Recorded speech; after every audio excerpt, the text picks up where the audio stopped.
So welcome back everyone for the session 2 of the day 3 of the OSSAN conference. I welcome back all the participants who are there in the morning session as well, and I welcome all the new participants and attendees who are going to be joining us right now.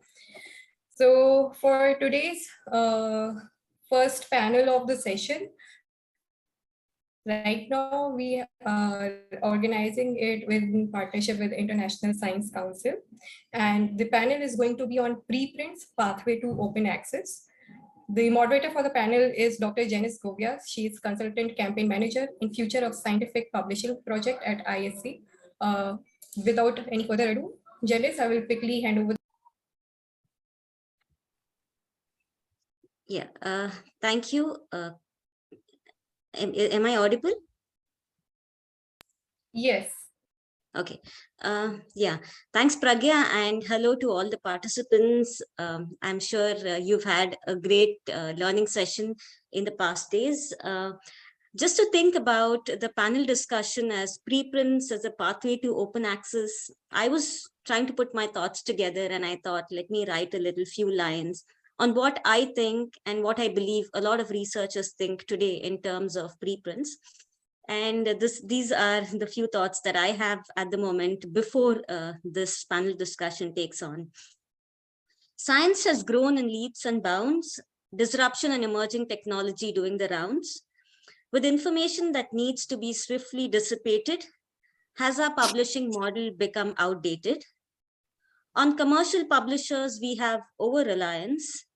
This is stalking the progress of open science. Can we achieve success by non-journal publications? Can preprints become our final destination? A lot remains to be understood in order to treat science as a global public good. With these thoughts in mind, I would like to invite Lizzie, the Senior Communications Officer at the International Science Council. Lizzie joined the International Science Council from the International Social Science Council. Those of you who have not heard of the International Science Council, it is the largest NGO that is at the interface of both the basic sciences and the social sciences. And Lizzie manages the publication, has managed previously the publication of the 2016 World Social Science Report. And she worked in the interim secretariat of the Future Earth based at the International Council for Science. She has a degree in languages and first joined the ICSU from a role in communications at the University of Oxford. She also works in events management and public policy research with a focus on food and agricultural policy in the UK and the Europe. Lizzie is here to share with us the work in open access and the future of scientific publishing that is being done at the International Science Council, and also to share with us the principles of scientific publishing. Over to you, Lizzie. Okay. Hi, everyone. Thank you for that introduction, Janice. So I'm Lizzie Sayer. I'm Senior Communications Officer at the International Science Council, and I work closely with Janice on the Council's project on the future of scientific publishing. So I'm going to give you a very brief overview of the Council and its activities, and then focus in on our work on scientific publishing to really set out the background to today's discussion. So let's start with some essentials. The International Science Council is a global membership-based organization that was founded in 2018 as following the merger of two long-standing scientific organizations, which Janice has just mentioned, the International Council for Science, or ICSU, and the International Social Science Council, or IISc. The Council's members are national and regional scientific organizations, such as academies and research councils from around the world, and international scientific unions and associations from across the natural and social sciences. We also have international affiliates, such as the Global Young Academy, and we have partnerships with other international scientific bodies, such as the Inter-Academy Partnership or the World Federation of Engineering Organizations. We have members across Southeast Asia, so the people participating in this webinar may already be associated with an organization that's part of the IISc. And we're currently offering free affiliate membership to eligible young academies and associations to ensure that the voices of early career scientists are well represented across all of the Council's work. So the mission of the Council is to be the global voice for science and to work towards a world in which science is a global public good, by which we mean a source of beneficial and applicable knowledge that's freely available and accessible worldwide, and which can be used by anyone, anywhere, without preventing or impeding its use by others. This vision really informs all our work on open science. So how do we try to put that mission into action? The Council has three principal areas of work: on science for policy, policy for science, and on defending the free and responsible practice of science. We have a large number of sponsored and affiliated international scientific bodies, networks, and communities, spanning issues from global sustainability, poverty, disaster risk, to data observing systems and science advice to governments. The IISc also works to secure a mandate for science at the United Nations, working across different UN agencies to participate in ongoing policy processes, such as around the Sustainable Development Goals, and as a joint partner for lots of different projects. In addition, we have a set of priority projects which are developed and undertaken with IISc members and other partners. These projects are, yes? Sorry to disturb you, but are you presenting your slides, because it's not being seen right now? Oh gosh, oh dear, so you can't see anything? You can share your slides right now and then start that, yeah.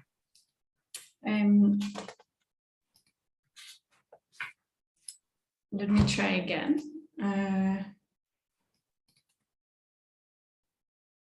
Is that any better? Yeah, the slide is on IISc's action plan right now. Yeah. Excellent, okay. Let me just get back to where I was.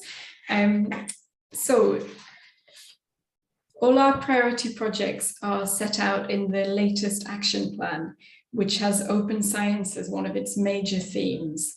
And within that, a project on the future of scientific publishing. Now, this project takes as a starting point that accessible publication of the results and ideas arising from research is a fundamental part of how science functions and how it advances. However, there are deep concerns in the scientific community that contemporary publishing systems fall far short of the needs of global science. As has already been discussed at length at this conference, we have a situation where a small number of commercial publishers are controlling access to much of the record of science, both for authors and for readers, with prices that are far in excess of the necessary costs of production. And the result of this is that authors and readers working in countries or institutions where resources are limited may be excluded. So this and other related concerns have led to a lot of calls for major reform of the scientific publishing system. And that's why IISc members identified scientific publishing as an issue of concern on which it would be valuable to work together. And the IISc began a project to examine the publishing system in early 2020. The first phase of the project really analysed the landscape for scholarly publishing today. And throughout 2020, we undertook research culminating in the publication of a report in early 2021 that was called Opening the Record of Science, which is available for download on our website, as well as with summaries in several different languages. Now, following publication of the report, the project moved into a second phase, this time working for action for reform in scholarly publishing. An international steering group was created, as well as a working group for publishers, and the results of the first phase were presented to IISc members at their General Assembly in October 2021. Now, this resulted in a resolution by IISc members to adopt 8 key principles for scientific and scholarly publishing, and to commit to work towards reform in the publishing system. Now, in the interest of time, I'm not going to read out all of the principles, but you can see from this list that the first principle is in favor of affordable, universal open access. On the right, you can see the results of a vote by IISc members, rankings from 1 to 10 in terms of approval and importance on the first 7 principles. And this is something that took place while we were producing the report. The 8th principle here, which is about accountability, was added in the light of the UNESCO recommendation on open science. Now, with this resolution, the IISc members gave us a really strong mandate to work towards reform in scientific publishing through awareness raising and advocacy designed to bring about lasting change. The IISc's campaign, which Janice and I are currently working on, focuses on working towards reform through the normalization and implementation of innovative tools and processes, such as preprints, and in working to advocate for governance of the publishing system to be accountable to the scientific community and its institutions. The aim is not to be prescriptive about innovations, but rather to work together to enable a scientific publishing system that is adaptable and responsive to the needs of all scientists, and that can support the vision of science as a global public good. We're working to build a coalition of common purpose in the scientific community through events and networking opportunities such as this one. And I look forward to talking more with you all when we move to the discussion session. Thank you for your time. Thank you, Lizzie, for setting the context and also letting us know the work that is being done at IISc, and particularly in terms of the principles of scientific publishing. I'm sure there'll be a lot of questions around them as well. That being said, we now move to our panel discussion, which is with regard to talking about preprints as a pathway to achieving universal open access. And to begin the panel discussion, we have the first panelist, Dr. Dasapta Erwin Irawan, who is an assistant professor in hydrogeology. He's working as an active researcher and lecturer at the Faculty of Earth Sciences and Technology, Institute Technology at Bandung. He focuses his research on translating hydrochemical data to understand underlying hydrogeological systems. He's also actively participating in the open science movement in Indonesia's research ecosystem. And he has delivered various national and international talks to raise awareness on freedom in research and publishing. In 2017, he created the InArchive, that's Indonesia's archive repository, as the first preprint repository in Indonesia with the support of the Center of Open Science. And then under the collaboration with Indonesia Science Institute and Indonesia Open Science team, also led the initiation of RIN-Archive. Currently, he's actively serving as a member of the advisory board on on-merit open science on open knowledge maps, researcher to reader conference, and a member of ASAP Bio. There is a lot that he's been doing in open science, and I'm sure everyone is very enthusiastic to listen to him. So over to you, Dr. Dasapta, for your topic on universal open access. Yes. Thank you, Janice. Hello, everyone. First, I would like to share my slide. Yeah. Is my slide? Can you see my slide? Okay.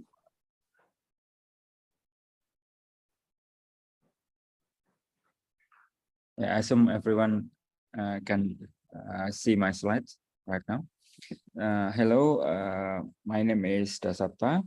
Janice has gave a very kind introduction of my work.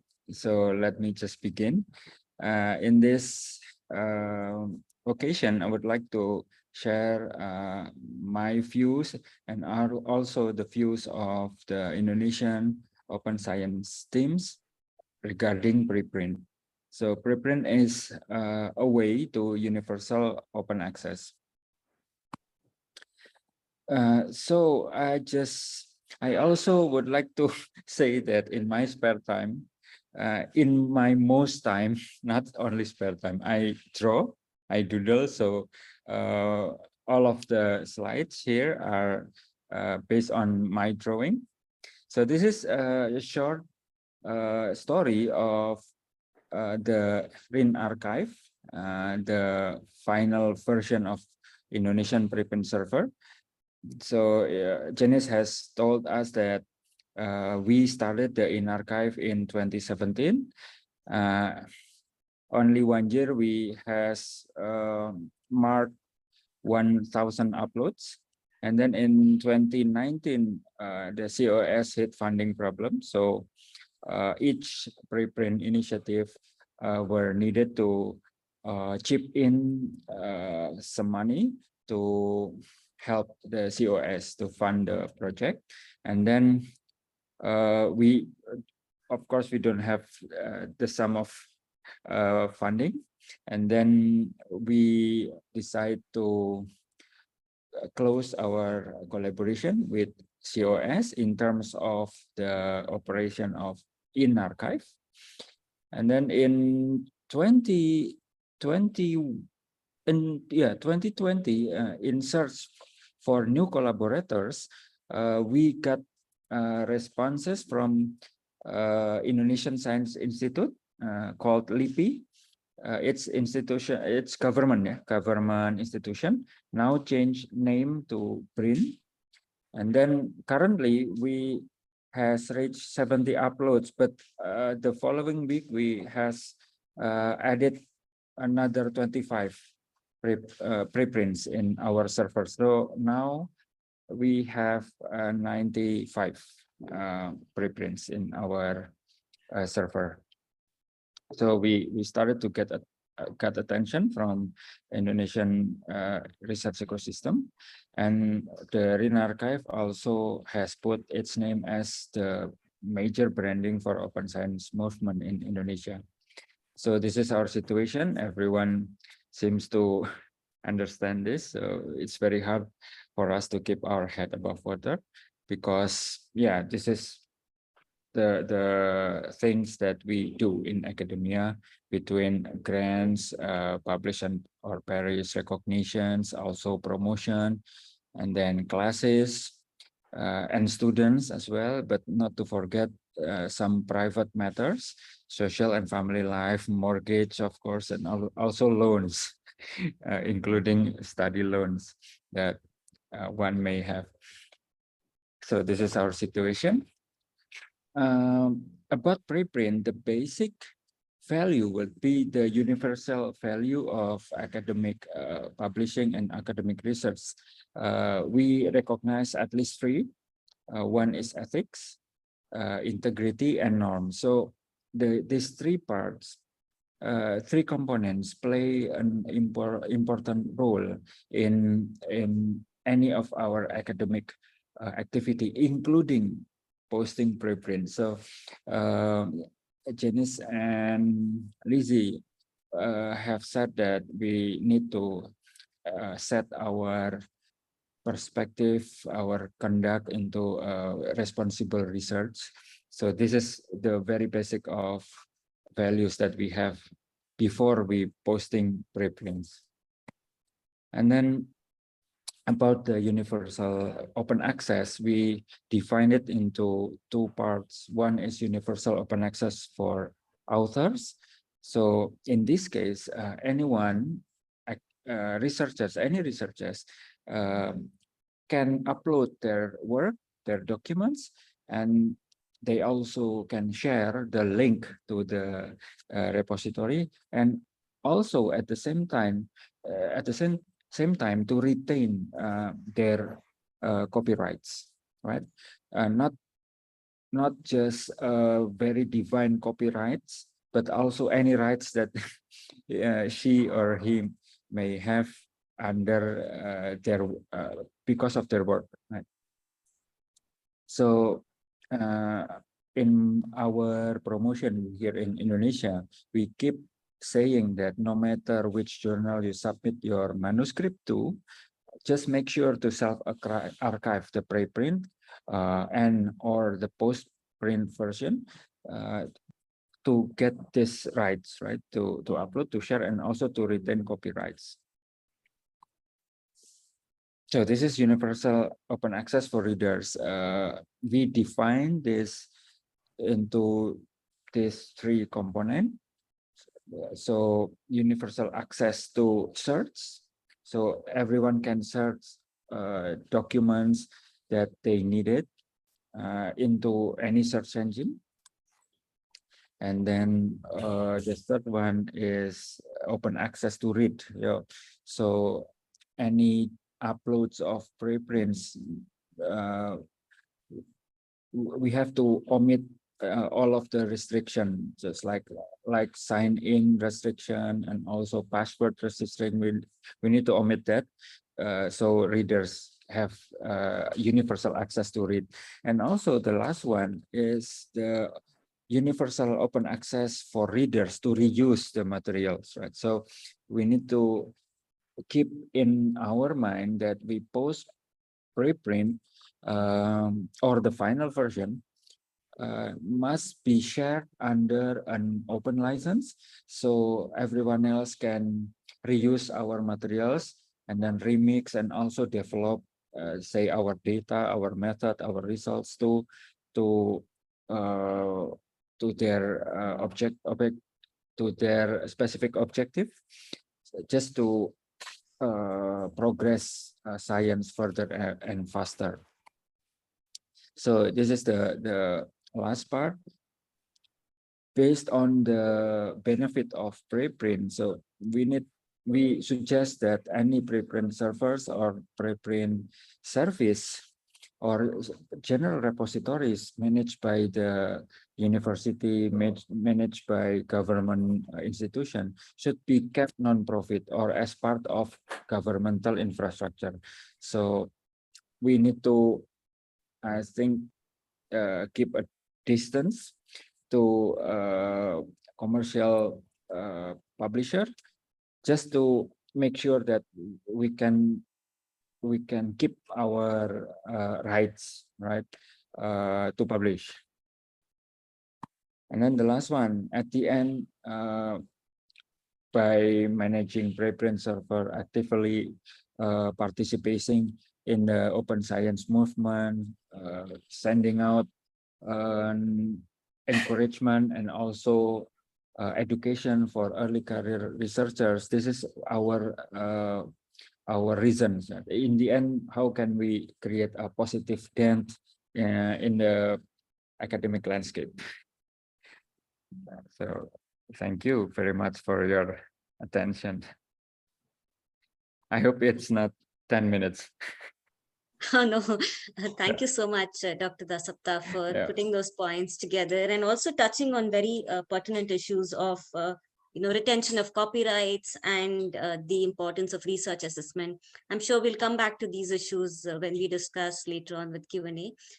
So with that being said, we move on to our second panelist, Stefano Vianello, who is a postdoctoral researcher working on clownfish metamorphosis at the Irawan Marine Research Station, Academia Sinica, Taiwan. He strongly resonates with knowledge equity movements and rights to provide an early career researcher's perspective on bibliodiversity, literature sourcing, and literature curation in the era of preprints. He recently articulated his vision of preprints as the end product in itself in terms of what he calls prefigurative printing. That is pre-printing without journal republication. He believes that discussions on the value of scholarly communication innovations are still stunted by dominant perspectives, unable to decenter journals in imagining better publishing presence and the futures. Very interesting work that he's been doing and looking at preprints in itself as the final destination. So with that being said, I hand it over to Dr. Stefano Vianello, who is going to speak to us on preprints as the final publishing destination as a practitioner's view. Over to you. Thank you. Hello, everyone. I'm going to share my screen.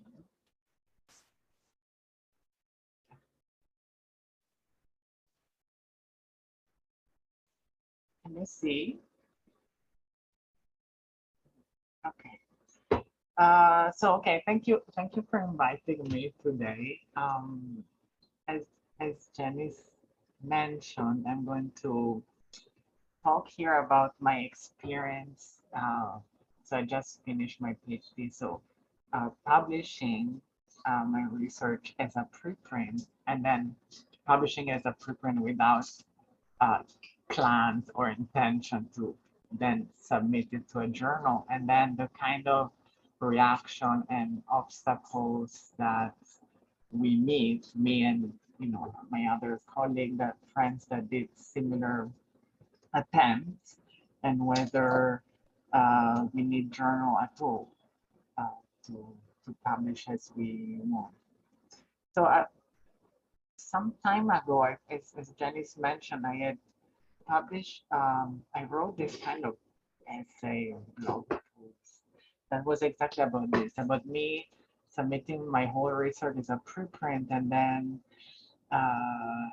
meeting the reactions from the PIs or other people in the university, that almost the first thing they ask you is, oh, nice, but in which journal have you submitted it to? Or which journal are you planning on submitting it? And then having to explain that no, you're not going to, I'm not sending in any journal. And then trying to answer all this question on why you need a journal to do this and this, so why are you not submitting in there?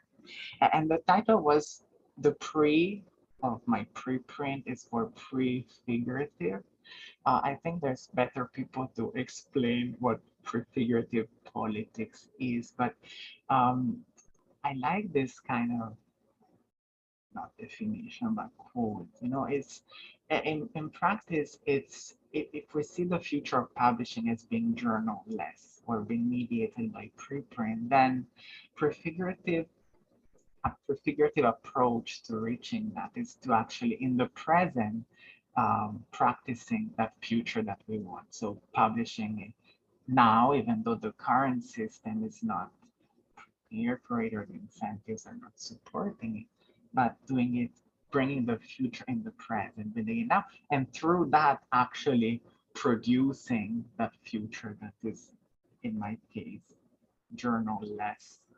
And so what happens when you stop looking at the preprint as the pre of a print, because indeed, many times you will hear preprints being defined or referred to as what you publish before you submit to a journal, what you publish at the same time that you submit to a journal. What happens when you stop considering, as a stepping stone to it, but as a prefigurative self-standing publication that is anticipating this future that we if we had to imagine how we want to publish, what would be the ideal final destination of our work? Of course, there would be many factors, and I think the biggest would be that we want barrier-free publication with no barrier from authors, and access with no barrier from readers. We also want peer review. Hopefully, we want some form of career progression coming from it, and many other factors like rights retention, being able to publish in the way that best fits our research, even that is aligned with our views. We would like all of this to be represented in the final publication. And in fact, even if you think just about this for journals, clearly, if you want barrier-free access for readers or authors, the journal is a non-diamond open access journal is actually the last optimal venue to actually publish in a way that is barrier-free. So the first step in this path to final publication is publishing, and we know we have now preprint archives. So that's what what we would do. We would publish. This is my paper. I'm in biology, so in bioRxiv, you can publish, and this is free for anyone to read, and anyone can kind of submit to a preprint server. And so, this on the right is my same paper, fake published by Elsevier. It's like and what, for example, PI will tell you you need to publish it or republish it because I published it already. So why would you do that? What changes? What does this like Elsevier or journal stamp add or change, if anything? And in fact, if our goal is publishing, as I was saying before, the journal does less of it because it blocks either by paywalls or APC. So we can publish it actually in a better way, in the form that we want, with the length of section that we want, with the figure number that we want, as a preprint. The second step, they will tell you, okay, but still you need peer review. Currently, luckily, we have also peer review that can be applied to preprint.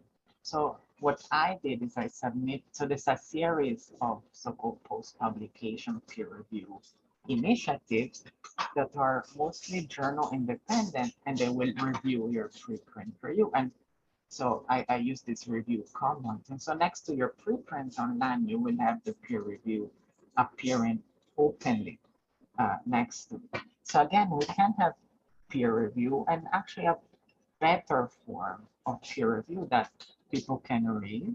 And that is a peer review that also is not a peer review for fit to a journal, but it's a peer review about the content of the scientific validity of your preprint. And actually, I noted that that was changing also the kind of comment and the kind of answers that you give to these peer review comments, because you're not debating to be accepted, but you're contextualizing or giving more information for the reader. You're talking to the reader rather than the peer reviewers or the experts. So the last thing that, okay, you can publish, you can peer review, but you need to put in a journal, otherwise you're not going to get a postdoc or promotion. I think many of us see this everywhere, that, for whatever it is, you will need maybe a postdoc position or a grant, a first author, primary research that is peer review and is actually in a journal, and most of the time English language. And this is true. So can do preprint allow a career progression? So in my case, with not publishing in a journal, the preprint as the final destination, yes, you will have less job offer, less funding opportunity, less offer that you can follow up because you don't have the funding that is required. But at the same time, I really like this kind of stance or quote of indifference, so not indifference, but to stand indifference, and to be indifferent, to stop loving that what you claim to despise. So often I was repeating to myself, oh, I really need to publish in this journal, otherwise I won't progress, I won't succeed here. But why do we want to succeed in a place that in which to succeed you have to do what you don't want? I mean, you have to where people don't value in the same way your research only because it's not in the journal, even though it's peer reviewed. And so at the same time, the follow-up of this quote is that it's also to see that actually there are places and pockets, and to look for these places where this doesn't happen. So in some way, the rejection or the not receiving this position is a self-filtering way to find the best place for you. And so actually, to me, I think it will lead to a better career program, more difficult, but to a better aligned place. And also for the people of corporate, there's also privilege of being in a position where you can not you can be unemployed while you look for this place. So for people that cannot, I think it's important this you're a PI or a professor, you have a family, you cannot leave this university to then build have your role as a solidarity, or to then hire students regardless of their publication, even if you yourself cannot. And though, even though there are many still difficulties, I wanted to point out that actually very recently funders are starting to change. And for example, with this case of EMBO, that they decided to accept peer-reviewed preprint as the same level, at least officially, of a journal publication, because indeed it's little different. So I went very fast in case it's fun. Here is a summary to show that with the current tools and the current initiative, it is, even though it's a bit crafty, it's a bit unofficial, you're kind of moving from one to the other, not exactly in the way that it's designed.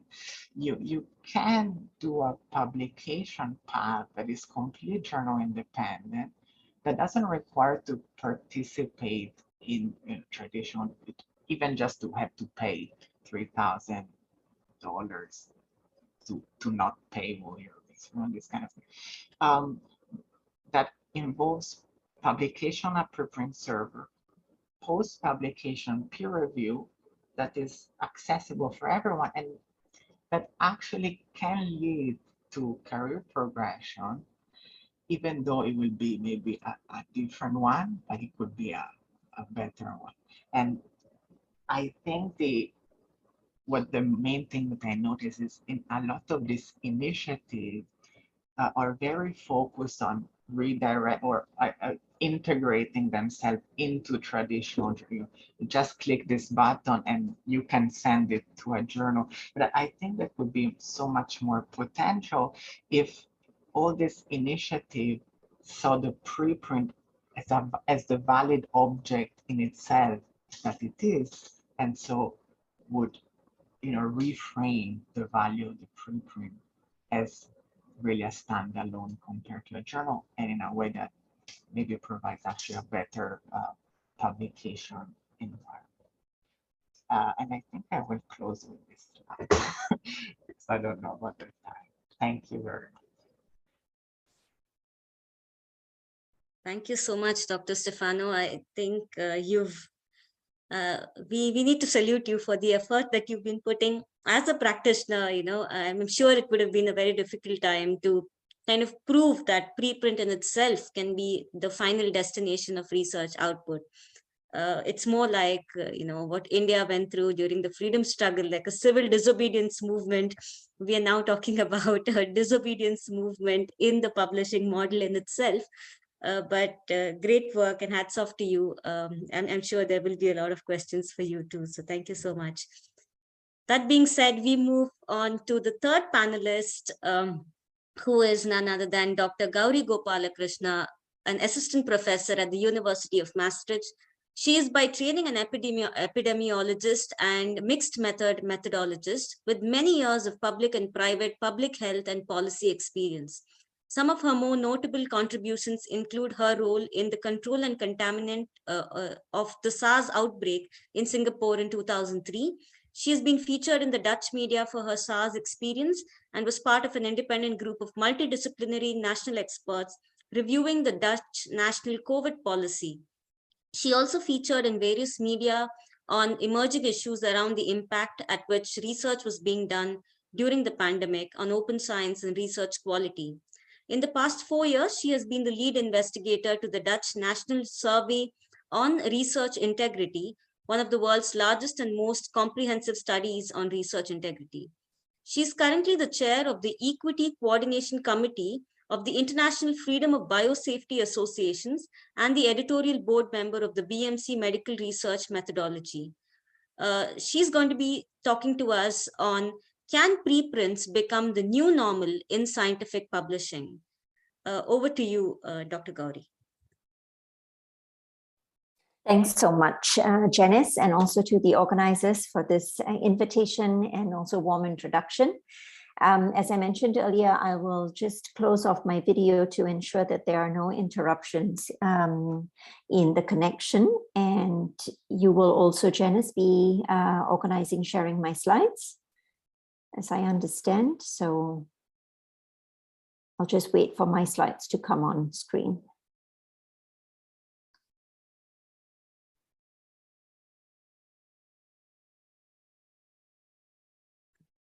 Yes. We are trying, okay? Yeah, sure. Thanks, Mamata.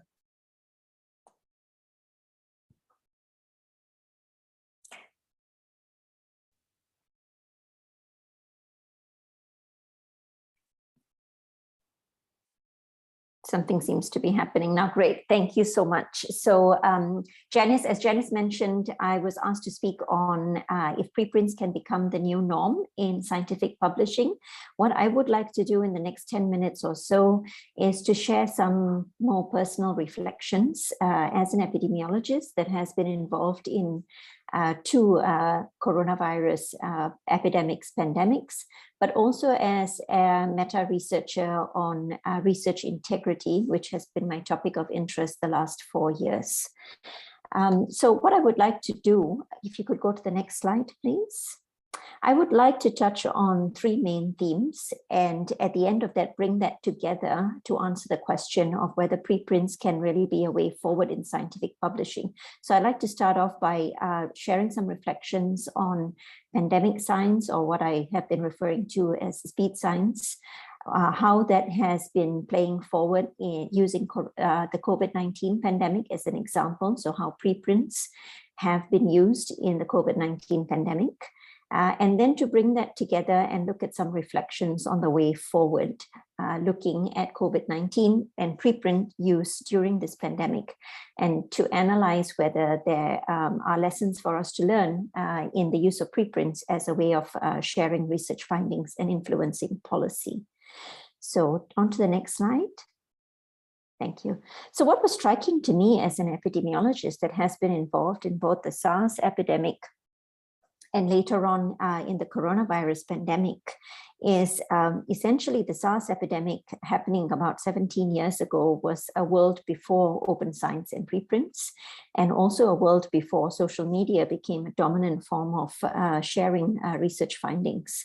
And what was striking for me was the sheer explosion of scientific papers being shared between these two coronavirus epidemics. So here you see 2 graphs on the left and the right, strikingly similar exponential growth, except the graph on the left is on COVID-19 cases since the global alert from the World Health Organization, and the graph on the right, COVID-19 papers published around the same time point. The bottom 2 lines are papers published compared to other coronavirus outbreaks, namely SARS in 2003 and MERS in 2012. And essentially what was striking for me as an epidemiologist is an explosion of cases of COVID-19, but equally a surge of publications like never seen before in the coronavirus pandemic compared to other outbreaks. Next slide. Now, this speed, as you may already know, has been partly the result of faster journal publications, but really where we saw the surge is in preprints. So this is a graph taken from Nature Analysis in 2020. The orange bars referring to COVID-19 preprints and the gray bars non-COVID-19 preprints. And here we see that the preprints around COVID-19 saw a surge of up to 500 articles per week. And obviously this did taper down towards the different waves that we experienced in the COVID-19 pandemic for the last 2.5 to 3 years. But the message remains the same, and that preprints became the dominant form of sharing research findings in this pandemic. Next slide. So in essence, the access and coverage of COVID-19 preprints have also seen a higher usage compared to non-COVID-19 preprints. And obviously this is unsurprising. We are in the middle of a pandemic. We're searching for answers to influence policy, and decision makers are looking for evidence. So there have been quite a few studies that have shown, for instance, one particular study referring to COVID-19 preprints being shared more than 90% of the time compared to non-COVID-19 preprints, and a similar trend seen for preprints on COVID-19 in news outlets. Other research have shown that up to 65% of preprints have been cited in international policy documents, such as those from the European CDC, from the WHO, from the UK government policy documents. So preprints are becoming a dominant form of influence in COVID-19 policy. The same study also reported that views of COVID-19 preprints were also much higher, up to 20 times more than non-COVID-19 preprint. Again, this is unsurprising. We know that in times of a crisis that there is a higher uptick of information. Preprints being a dominant form of sharing early research findings clearly has influenced the pandemic and decisions that have been taken around the pandemic. Next slide, please.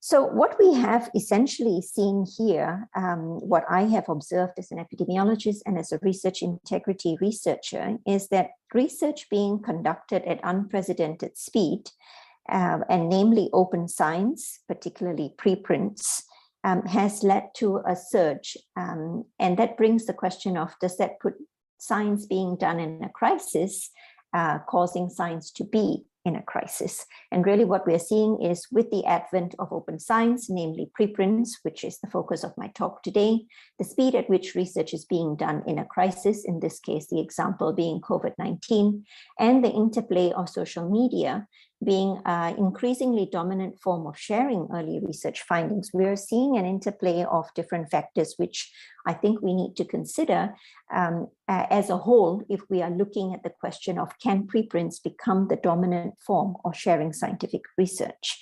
And this again is something that is new, that we have not seen in a previous health crisis, but will probably set the trend for the future. Next slide, please. So the question then arises, which is the question of my talk, can and should preprints be the new norm to scientific publishing? What does this mean for us in society, but also as researchers and scientists? Next slide. I think there are at least two sides to this coin, which is what I would like to present in the next few slides. On the one hand, we have seen that the early sharing of research findings can and has led to flawed public policy. Some prominent examples exist, which you may recognize: hydroxychloroquine, or the anti-malaria drug, based on a small and flawed study by Irawan, pictured here, led to a massive diversion of supplies of the drug from lupus patients to COVID-19 early on in the pandemic.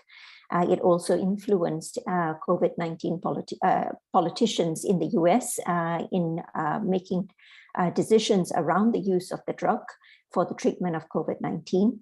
Ivermectin and its flawed preprint findings has also led to cases of drug fatalities and near fatalities. But that is, of course, not to say that journal publications have been the holy grail. We have seen some phenomenal retractions in prestigious journals too. Now, the flip side of the coin is that not all of this speed science in the form of preprints has been detrimental. So to be fair, the quick sharing of research has also had positive examples. We've seen that clinical observations in the form of case studies and single studies have been extremely beneficial in improving the clinical management of COVID-19 patients. So there seems to be an important distinction between the types of early research findings that are shared in the form of preprints. It appears that research on treatments and interventions, serology, model predictions may potentially have more harmful consequences when they are methodologically flawed and shared as early research findings. So perhaps we need to actually have a distinction in terms of the type of early research that's being shared. Next slide. Janice mentioned that I have been leading for the last 4 years the second largest and most comprehensive studies on research integrity. That's the Dutch National Survey on Research Integrity. Here you find one of our key results on this slide. This slide points to the findings of roughly about 7,000 academics in the Netherlands. And what we found is 1 in 2 academics frequently admitting to committing questionable research practices. The percentage was 51.3% from our survey findings. When it came to questions on fabrication or falsifying their results, our figures show that 1 in 12 are estimated to have conducted research misconduct in the last 3 years. And these are survey findings that were published in 2021, 2022. Now, these numbers are alarming. Unfortunately, they are also in line with recent systematic reviews on research integrity surveys that have been done, so they are comparable internationally. This really puts in question or brings to question that the picture for research quality is in need of improvement, clearly, which raises the question that if early finding of research might just be transferring the problem of sloppy, even fraudulent research to the public domain. So essentially, where do we go from here? On the one hand, there are two sides to the coin of early sharing of research findings with its immediate impact on influencing public policy.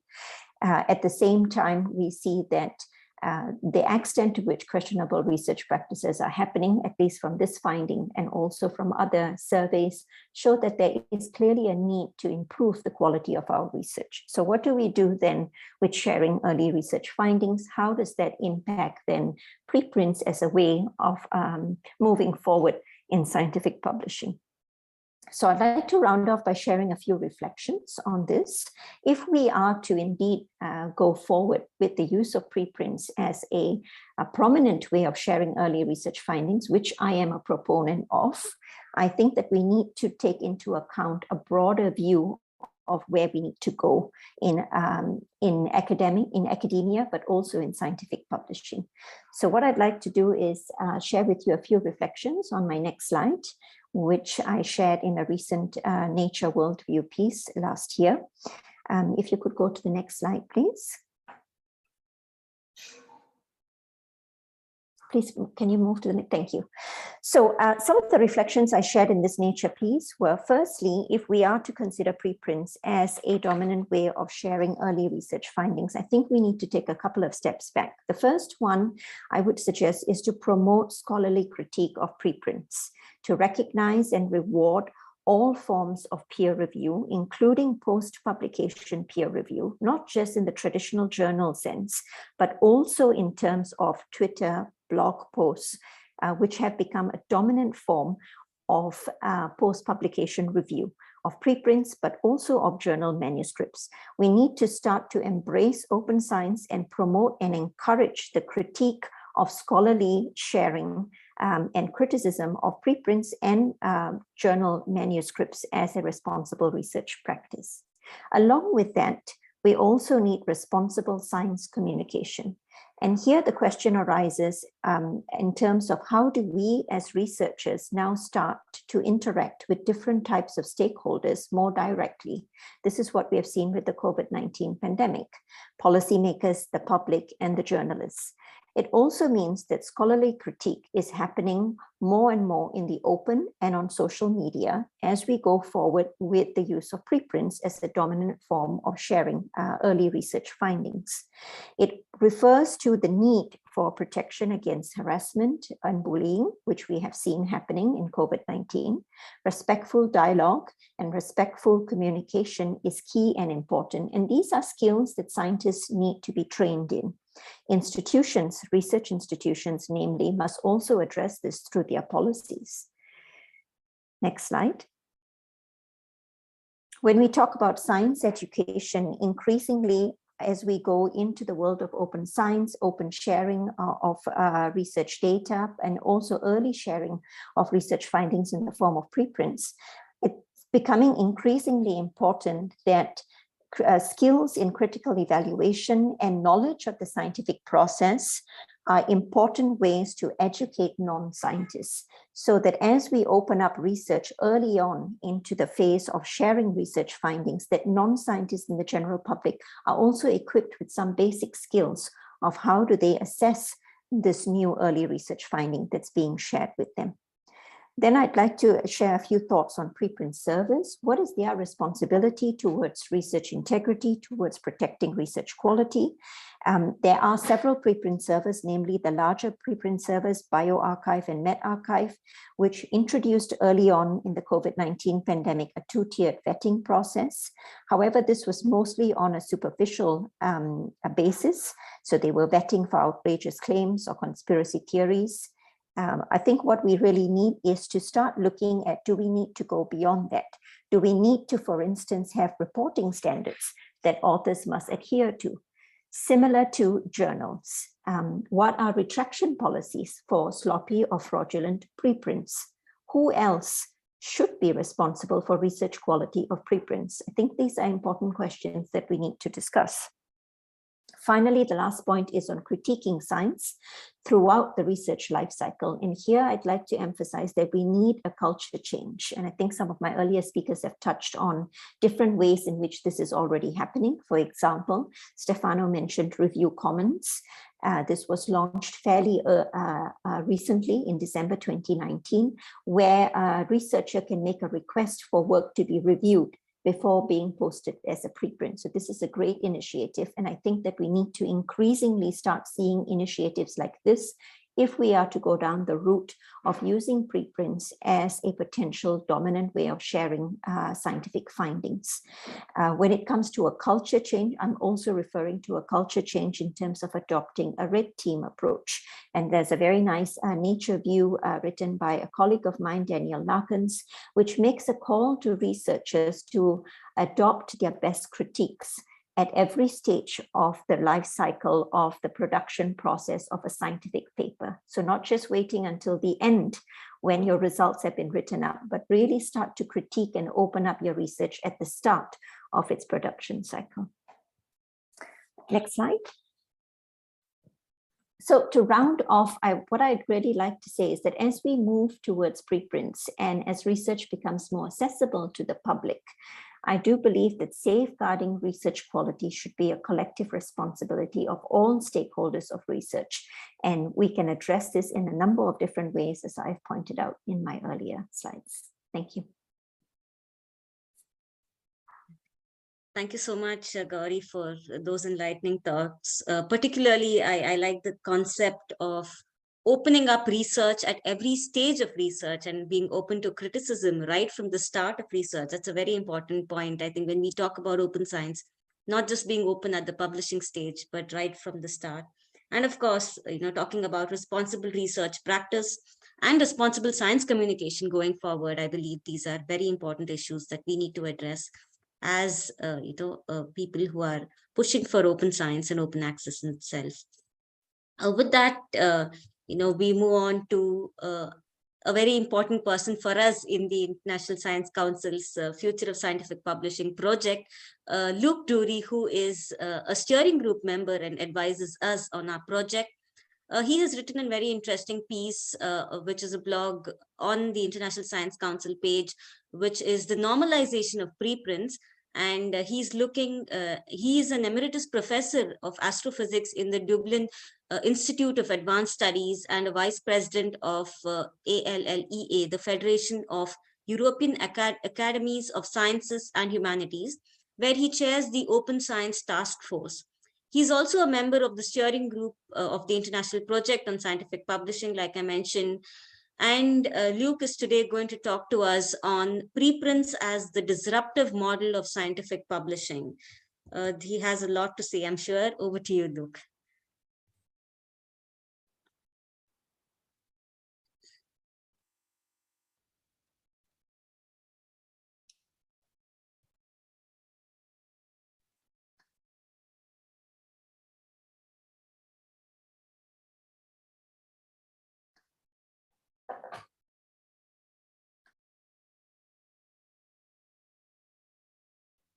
Luke, your microphone is muted.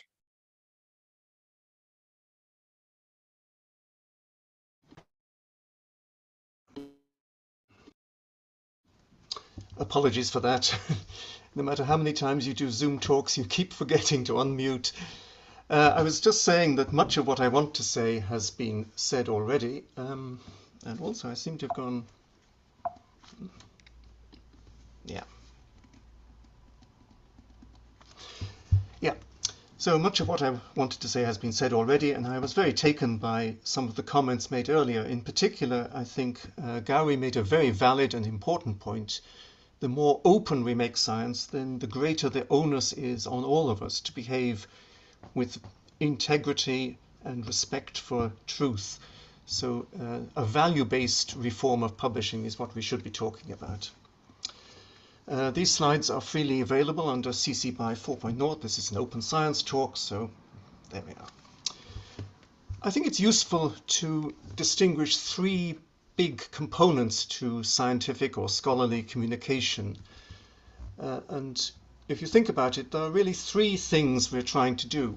I mean, the one is sharing and communicating our ideas, our results, our theories, our protocols with the rest of the research community, or at least that part of it who work in our field.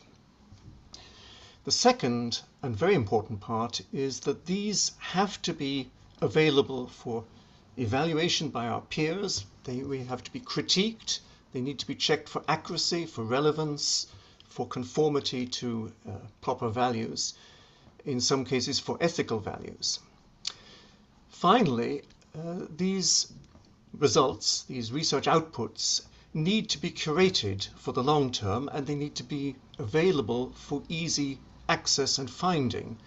So it's important to add the metadata which enables search engines to find these results, and it's important that these results are available not just today but to future generations. Ideally, we want something that guarantees that our research outputs are still there in 100 years or 1,000 years even, if we last that long.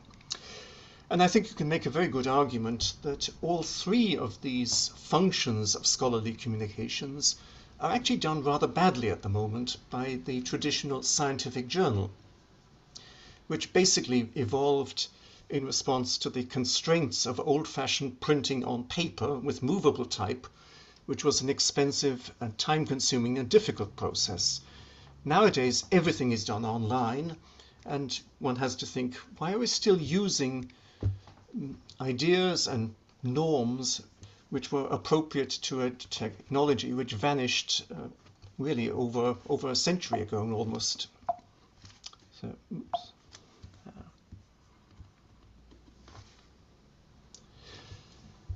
So if we deconstruct this model, then you see immediately that the sharing of ideas, of results with your colleagues is far more efficiently done by preprints and preprint servers.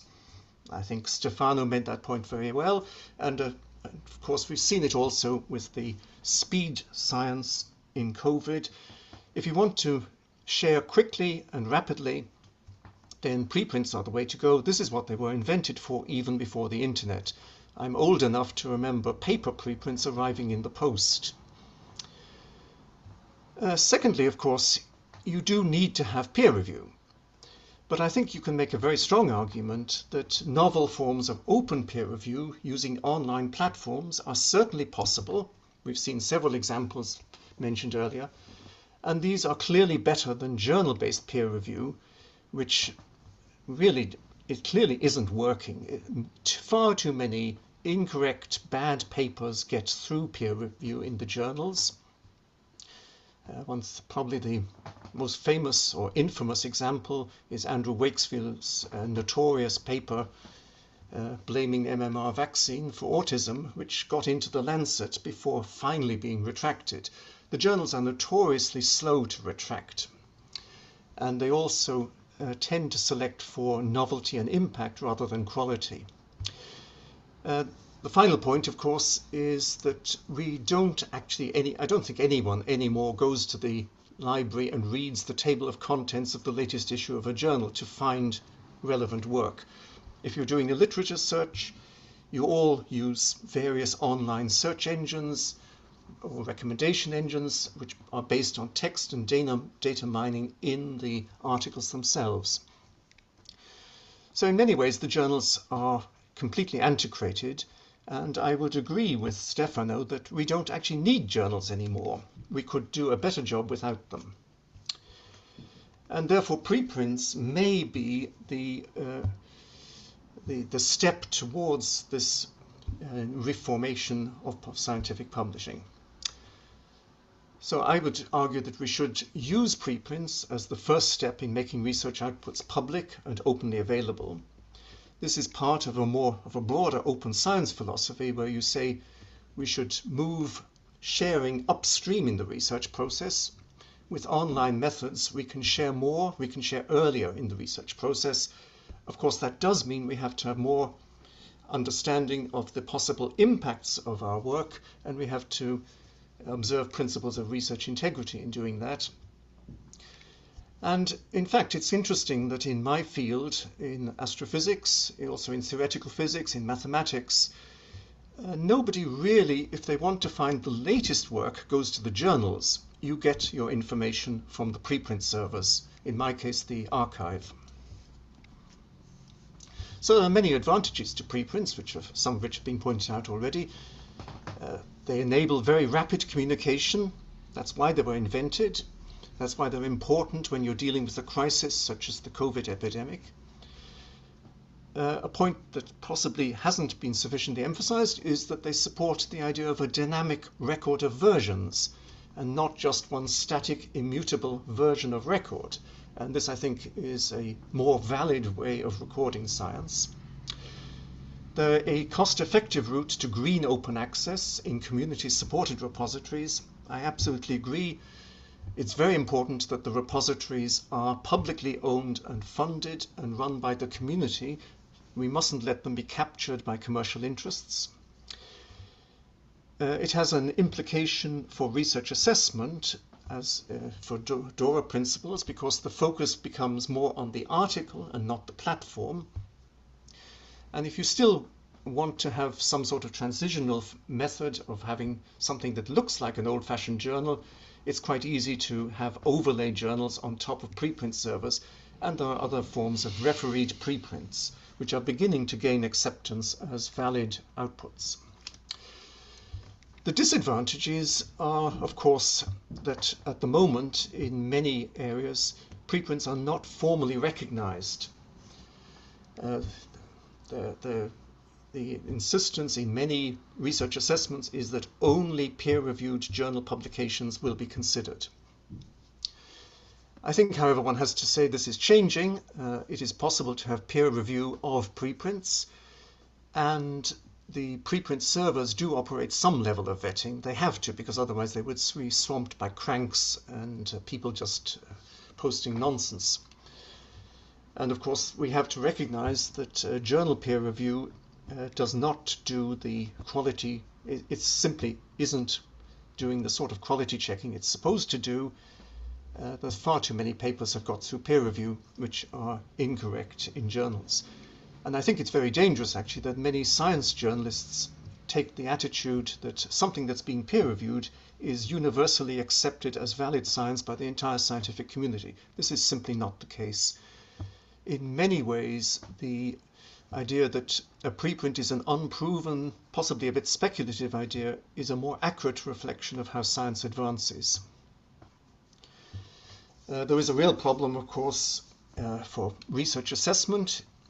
If you want to get promotion, I'm afraid it's still the case that a paper in Science or Nature is regarded by many reviewers as an indication of the quality of your research, although this is a ridiculous position. And we have an uneven take-up by different communities. In my community, it's almost 100%. It's less than 5% overall, however. So this has been, I discussed this in much more detail in this paper, which I posted the link in the chat. So if I can conclude, I think preprints alone will certainly not disrupt publishing. But preprints combined with novel forms of community peer review and open infrastructures offers a very interesting alternative route, which I think has the potential to make the traditional journals obsolete. And this is why we are advocating it as a transition route to a new vision of publishing. The big problem, and it is a big problem, is that what the big journals are actually selling is not communicating science at all. They're selling poor proxy signals of prestige. And really what we have to do is we have to have more reliable community-controlled ways of indicating that a particular article is a real breakthrough, is significant, is excellent research, without having to say it got accepted in Nature or it got accepted in Science or Cell. That's the big problem. it really comes down to the fact that we have a hyper-competitive research system where promotion, getting grants, etc., all depend on selling yourself with these proxy signals, and somehow we have to get around that and find better ways of doing it. But I'm convinced it can be done, and I look forward to the Q&A which will follow. So that's all I wanted to say. I think really it's been a very interesting discussion, and I look forward to the questions and answers. Thank you. Thank you, Luke. Very pertinent points that you brought out. I'm sure the participants would also have a look at the normalization of preprints paper that is up there. You've also spoken about both the advantages and disadvantages in terms of preprints. And of course, mentioning that we need to have a reliable community-controlled way of going forward with the publishing, the publishing of research outputs in itself. We have about 20 minutes left, and a few questions from participants. I would like to begin with the first question that has been hinted to Lizzie, in terms of the question says, what is IISc's stance on APC-based open access publishing? This is one of the most challenging situations for researchers of South Asia. Yeah, Lizzie, I'm sure APC is not even open science according to IISc, but yeah, if you could answer that question. Sure, well, I'll have a go, and then I welcome comments from others. I mean, I think this concern has been shared by a lot of people around the world since we started working on the scientific publishing project. And our concern really is that the high APC model has created a situation where it's paid to publish, which is perpetuating the kind of exclusion you have already for researchers in low resource constrained settings. So this is something that we're opposed to. If I can look back at the first principle for scientific publishing, I just showed a short version of it on the slide, but the full principle is that there should be universal open access to the record of science, both for authors and readers, with no barriers to participation, in particular those based on ability to pay, institutional privilege, language and geography. So yes, we're very concerned about the high APC model acting as a barrier, and looking at alternatives to that and different kind of business models that can be used. Yeah. Thanks, Lizzie. Yeah, APC in itself has been a big problem. It has kind of hijacked the open science movement in itself in a lot of ways. Yeah, I would like to address, if any of the other panelists would like to add to any comments, please feel free to unmute yourself and add. Just in the interest of time, I'm addressing the question to whom it is named, but please feel free to add your comments as well, or even if you differ from what one of the panelists have said. Moving on to the next question that has been addressed to Dr. Dasapta. The question is with regard to what percentage of articles from Indonesia come to preprints, getting an understanding of that. Maintaining preprints also needs funding. For example, each submission needs a DOI. So how do you manage this funding is what the participant is trying to understand. Yeah, thank you for the question. So currently we are supported completely by the Indonesian Science Institute, the BRIN. So we do not have any funding problem currently, hopefully for the future. But we do have the problem to maintain staff, which is it's very small staff right now. It's only 3 people maintaining the preprint server, but the other maintenance is also conducted by the BRIN. So server maintenance and then the network, it's all under government support. So the core team of RINArchive would only need to maintain the staff to moderate the preprint server. So currently we don't have any funding problem. Regarding the DOI, we don't use DOI from Crossref, but we do have our own persistent link system, which is has been started by the BRIN maybe 10 years ago. Right? So we continue to use that system. That's all, I think, Janice. Yeah. Thank you for that. Yeah, I think sustainability of the preprint servers in itself is also an issue that is often pointed out in terms of, how do they sustain in terms of the financial model is also something that needs to be looked at when we are talking about having preprint servers in itself. Yeah, we'll move on to the next question. This is addressed to Dr. Stefano. So according to your view, where do you place editors who usually are senior researchers? How does anyone, or how can anyone be sure that you have not asked your friends from the field to review and approve your paper? With all the flaws of the current publishing system, the most valuable part probably is a neutral peer review and editorial approvals. Yeah, if you could give your comments to that. Okay, so maybe I went fast on, in the service I had chosen, but I think in most of them, this post-publication peer review, you cannot choose the reviewer, so you still are assigned to a service that is a pool of reviewers that will review. But also, yes, in this open peer review system, I could ask my friends to review my paper.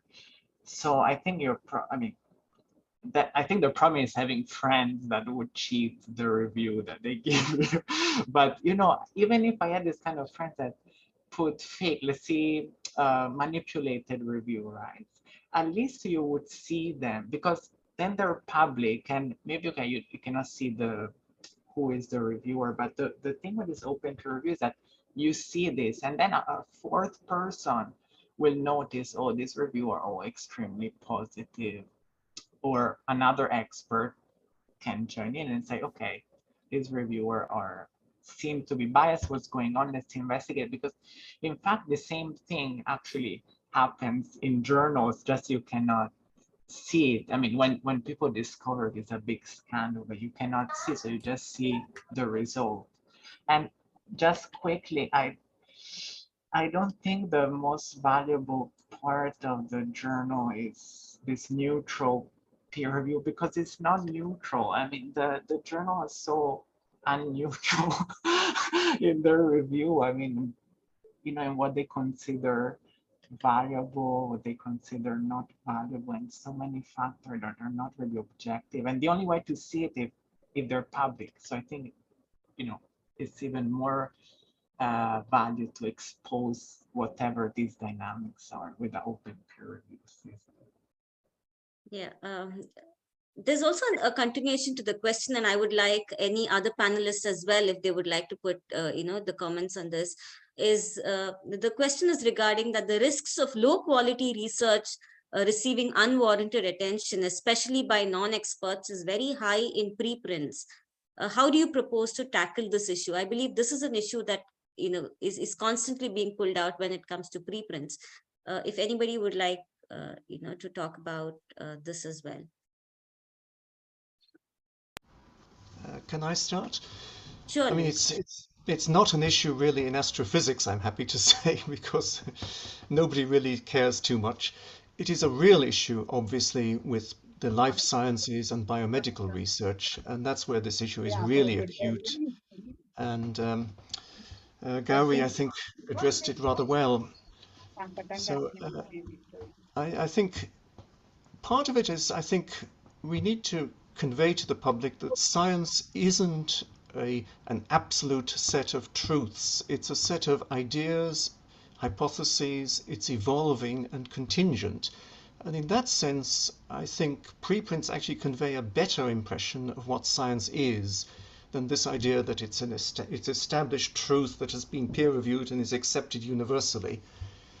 But it is certainly the case that we need to be very careful with rushing into print. To be honest, I think the worst culprits are not the preprint servers, but the PR departments of many universities, which are constantly saying that our scientists have discovered a cure for cancer, which will be available in 10 years' time. I mean, frankly, we've seen far too much of that. But I think Gowri might like to address the question. Sure, thanks, Luke. Just to add on to that, I think the issue of low quality research with or without preprints exists. And I think it really points to the bigger system, which is the purpose incentive system in the system of science. So with or without preprints, I think, Luke, you mentioned that as well. And some of the other speakers have also touched on the peer review system, the publication system that we currently are all plugged into is not working. So the kind of behavior, the kind of research culture that we want to promote does not match up with the reward system that we are providing. It's encouraging a different kind of behavior. So we need to actually move the carrot. We need to potentially even change the carrot. So if we want to promote responsible conduct of research, we want to actually look at the quality of research and not at the quantity of research, not at where it's being published, but what is being published, then we need to also move the reward system so that it recognizes that kind of behavior. So it's a feedback loop. Currently, our feedback loop does not encourage that kind of behavior. So I think whether it's preprints or is it journal articles, this is a problem. Unfortunately, I don't have an easy answer to this. Some of the ways I addressed were already on my slide. So just to reiterate them, I do think that it is extremely important to educate the general public, including science journalists, including policymakers and decision makers, of what the scientific process entails. And that's essentially what you mentioned already, Luke, that it is a proposition at best. It's not a truth-finding mission. So there is no black and white. There is a proposal to an answer. And that science is really built on critique. And I mean that in a positive connotation. So peer review is really the cornerstone that we should be rewarding and recognizing. And that is high quality, good quality, respectful dialogue between peers, that this really is the foundation of science. So unfortunately, I don't have a short answer to this question. I think it really requires a radical change from all stakeholders, publishers, not only, but also research institutions and governance structures.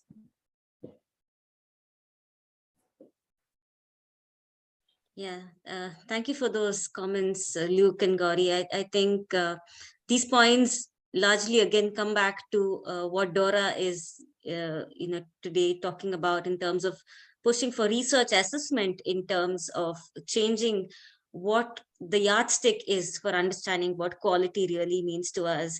And looking back again at the points raised by Stefano in terms of how that was a very sad slide, I felt, when he mentioned, what am I losing out when I'm opting for preprints? I don't think any researcher should be in that situation, that they lose out on something because they're doing something worthwhile. I sincerely hope that in the near future, these things change and our research assessment models become more in terms of quality, like you mentioned, and not on how much is being published as well. There is one more question that we have that is being addressed to Luke. Luke, the question is on what is your opinion about F1000 research model? It's been there for about 20 years. Is it a success story? What do we have to learn from it? Is what is being asked. I must admit I've never actually used F1000. And I don't have much experience with it, so I'm not really the person best placed to answer this. But it's survived for 20 years. It is part of the new European Open Research Platform as providing the peer review service.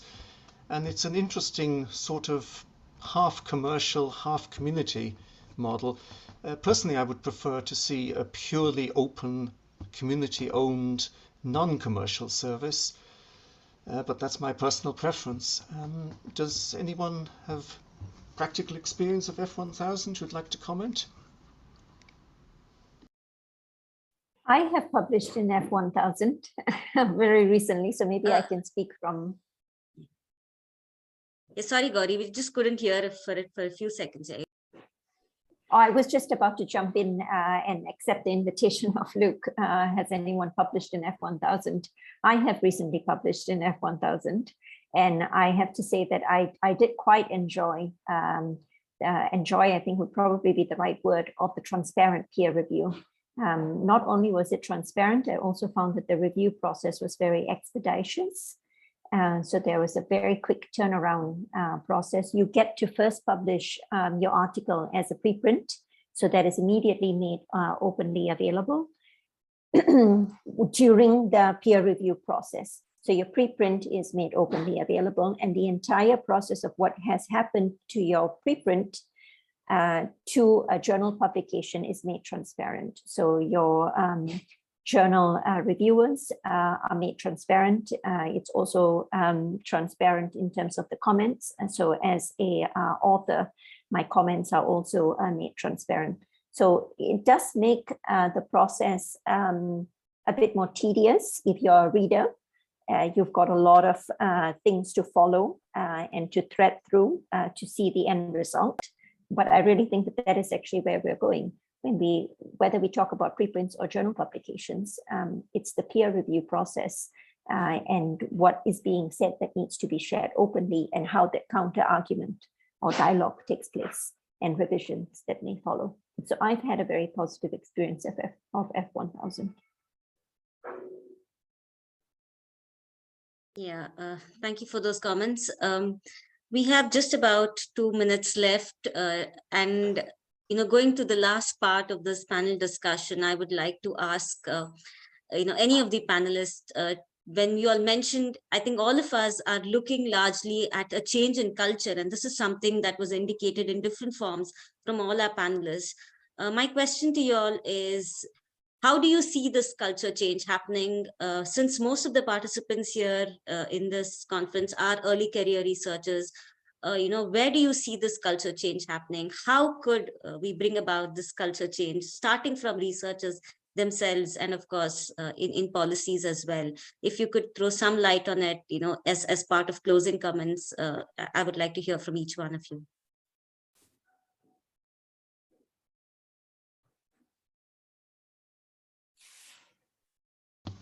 Well, if I may start, I think the key is to get rid of this idea that there are high-quality journals. There are high-quality research outputs. There are no high-quality journals. Perfect. That's a wonderful statement to make in terms of knowing that there are high-quality research outputs and not journals. Anybody else? I think Gowri, your microphone is unmuted, so maybe you could go next. Sure. I think my 2 cents would be to also emphasize the role that funders have. We must not underestimate the power, quote unquote, that funders have in contributing to this culture change. Essentially, being an academic researcher does hinge on getting new funding in order to be able to do your research, in order to be able to hire PhDs and postdocs, and to continue building your own research group. So funding is a key part, and I think that funders have a huge responsibility in changing the rules of the game. There have been some positive movements in that direction already, such as the Research Integrity Promotion Plan.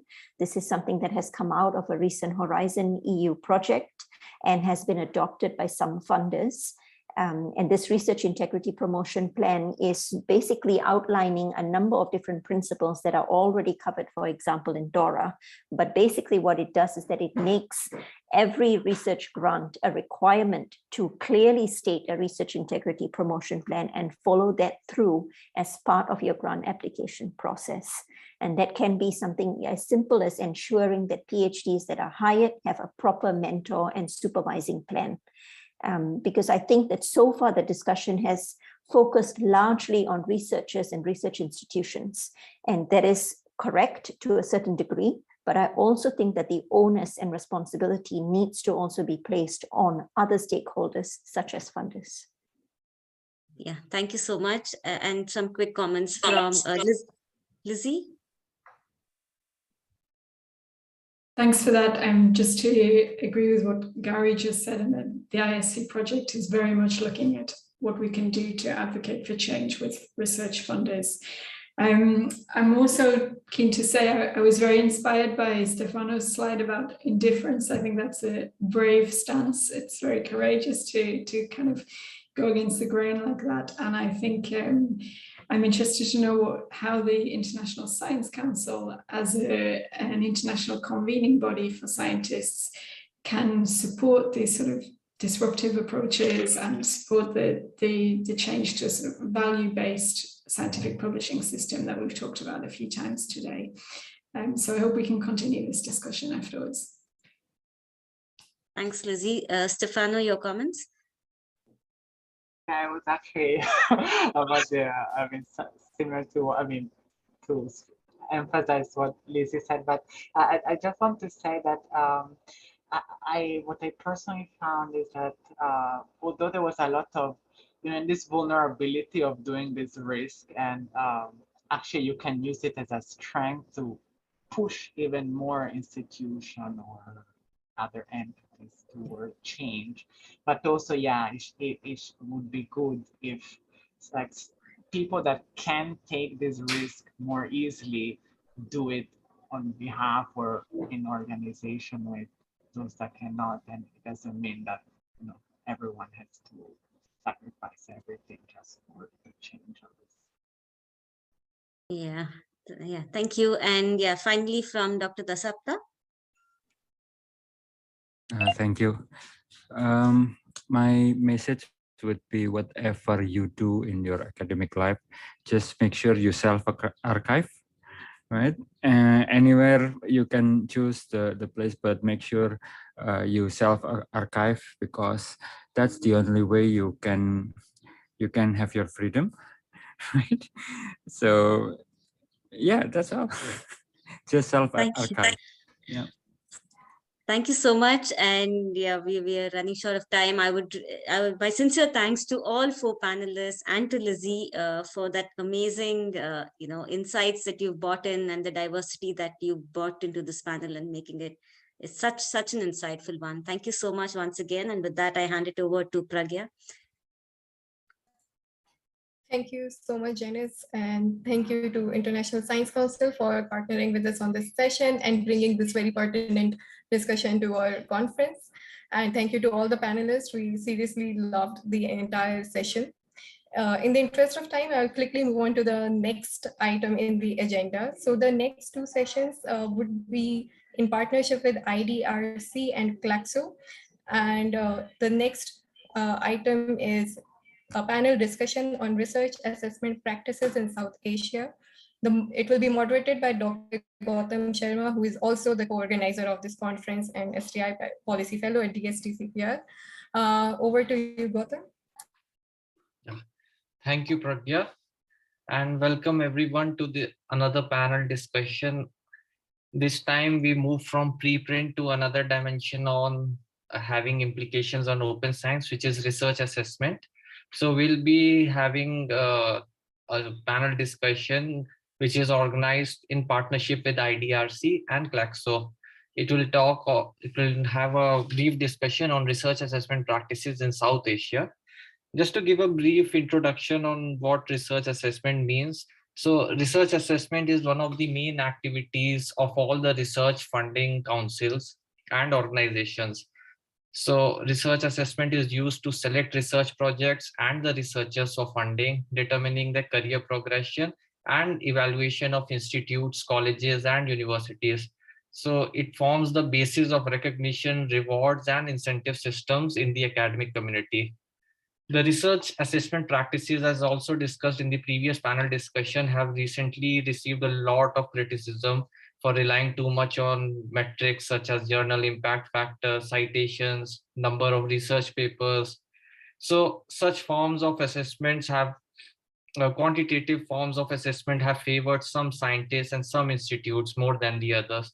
So it is therefore encouraged that all funding bodies do formulate their own assessment criteria, which are not only quant-based, but also takes into account the qualitative aspects to make science more inclusive and accessible. So we will, in this panel discussion, be discussing on how the major science funding bodies in South Asia evaluate and assess while selecting the research projects. So we have 4 panelists from South Asia. From Sri Lanka, we are represented by Dr. Sita Vikramasinghe and Dr. Dilrukshi Ranathunga from the National Science Foundation, Sri Lanka. We have Professor Hasina Khan from University of Dhaka, Bangladesh. And we have Dr. Avinash Kumar from DST Center for Policy Research, Indian Institute of Science. To take the discussion forward, I will first invite our first panelist, Dr. Sita and Dr. Dilrukshi, who will be giving a joint presentation. Dr. Sita Vikramasinghe is the former Additional Director of the National Science Foundation, Colombo, Sri Lanka, which is the premier institute for research funding in the country. She obtained a BSc Special Honours degree in Botany and MSc in Agriculture from the University of Perdania. She holds a PhD in Science Policy from the Jawaharlal Nehru University in New Delhi. Dr. Dilrukshi is the Principal Scientific Officer of National Science Foundation, Sri Lanka. She holds a BSc Special Degree in Zoological Sciences and obtained her PhD in the areas of medical entomology and morphotaxonomy.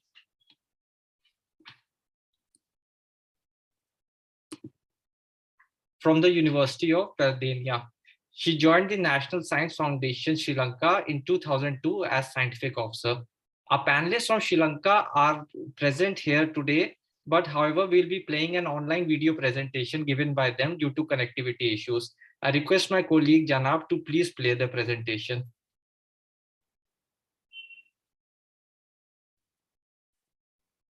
Hey, good afternoon to you and greetings from Sri Lanka. I'm Sita Vikramasinghe. My colleague is Dr. Dilrukshi.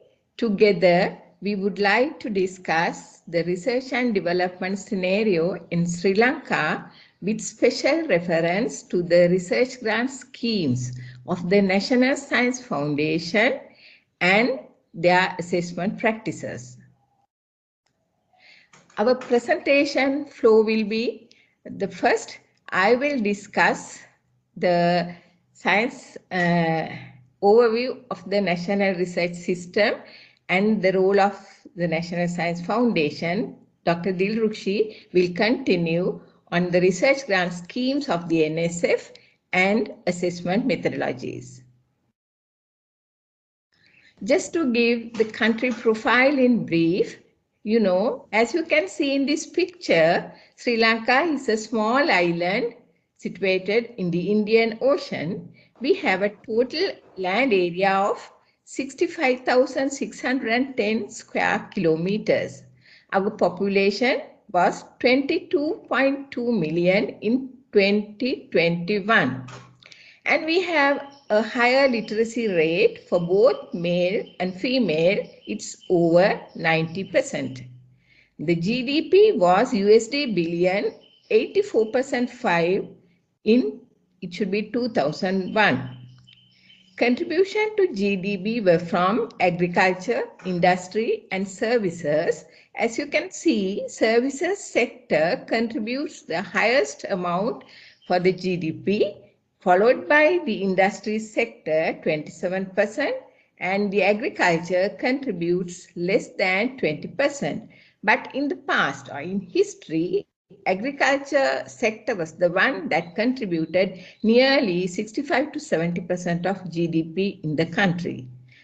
GDP per capita as at now is US dollars, little more than 4,000. Then population composition, as you can see, the majority of Sinhala people, that is 75%, Tamil people 15.3%, both Sri Lankan Tamils and Indian Tamils. The Moors, that category is 9.3%, and then the rest is 0.5%. Then we come to the status of research and development in Sri Lanka. As you can see here in this table, that is gross expenditure on research and development, we called it GERD in Sri Lanka. And we have given the years 24 to 2018.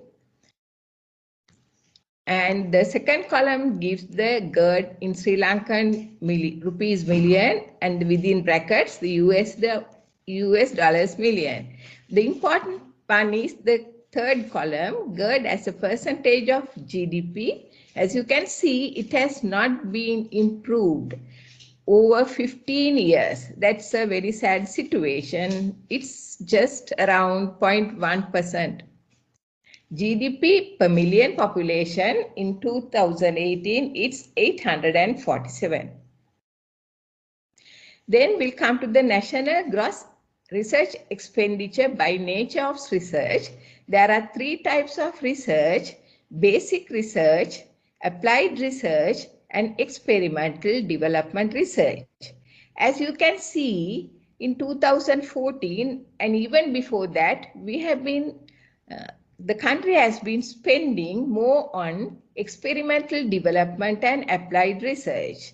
We have contributed to basic research a lower portion. But from 2014 to 2018, you can see the applied research component has increased. Then I would like to discuss the research and development facilitation in Sri Lanka.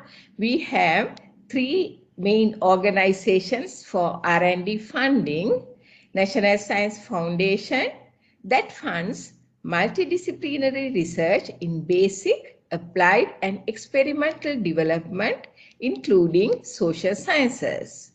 Then comes the Council for Agriculture Research Policy, established 20 years after the National Science Foundation, but this organization funds for only agricultural research. Then comes the National Research Council that functions directly under the president. It's a small organization with a few grants, but the amount of funds dedicated to research is very high. Then I would like to give a brief overview of the National Science Foundation. Regarding history, the National Science Foundation was established in 1998 by S&T Development Act number 11 of 1994. NSF was the successor to the Natural Resources, Energy and Science Authority of Sri Lanka. We call it NARESA, established in 1981, and the National Science Council established in 1968. As you can see, there is a 30-year duration. Within this duration, the NSF used to have three names, but the function was more or less the same. We give priority to R&D funding in Sri Lanka. In 2018, NSF celebrated its 50 years of dedicated service to the science and technology development in Sri Lanka. Then I would like to discuss the mandate of the NSF. As mentioned, according to the Science and Technology Development Act, we have the following mandates: to initiate, facilitate, and support basic and applied scientific research. That is the biggest function of the NSF. To foster the interchange of scientific information among scientists in Sri Lanka and abroad. To award scholarships and fellowships for scientific study and scientific work at recognized science and technology institutions in the country. To continue, we are mandated to maintain scientific information systems to provide information for policy formulation. Also, to popularize science amongst the people of Sri Lanka.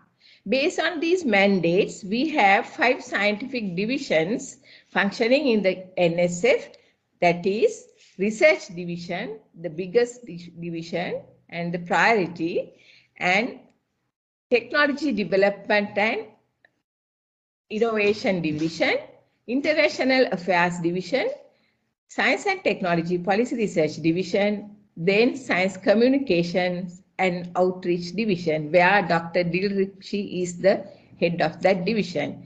With those information, I would like to invite Dr. Dilrukshi to continue with the presentations on research grant schemes and their assessment practices. Thank you.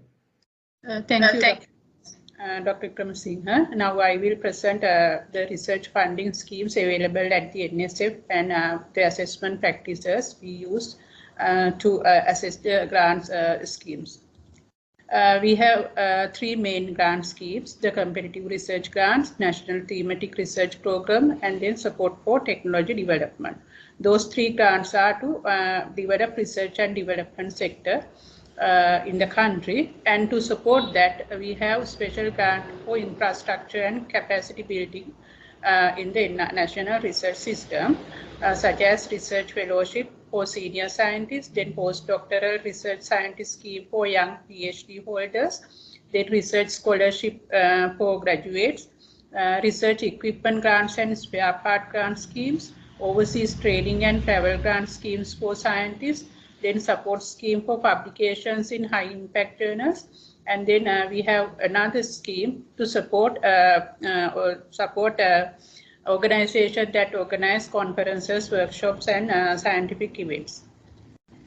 The competitive research grant scheme facilitate to harness independent individual scientists, encouraging them to carry out research of high standard direct towards socio-economic development of the country.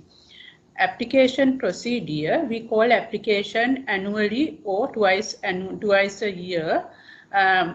This is open we use open advertisement procedure.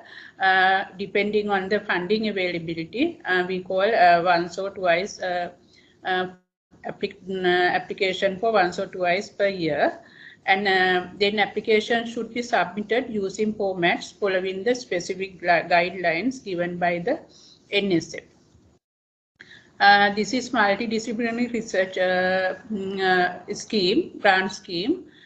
We fund almost all subject areas, including science education, social sciences, and indigenous knowledge coming under S&T sector. The competitive research grant procedure start at putting up open advertisement in national newspapers and websites, and then we arrange research proposal writing workshops for scientists who like to apply for our NSF research grant, to give them awareness and prepare their proposal by looking at the NSF requirements. And then we, after receiving the application, we do initial screening to select application that we receive with the NSF fulfilling NSF requirements. Then those application we send to 2 reviewers, subject specialist. And then after receiving their evaluation reports, we table them at expert committee. We have several expert committee on different subject areas. After evaluating reviewers report, we again submit them into research advisory board to further evaluate and compare with other subject area grants application received from other subject areas. And then they do the prioritization and select feasible grants for to award grants and recommend board of management to board of management, and the final decision lies with the board of management. After receiving board approval, we start awarding grants. For the eligibility criteria, a principal investigator can have only 2 ongoing NSF research grants at one time. And then PI should possess minimum academic qualification, either MPhil or PhD or equal, and an adequate number of research publications. And co-investigators should have track record as same as PI.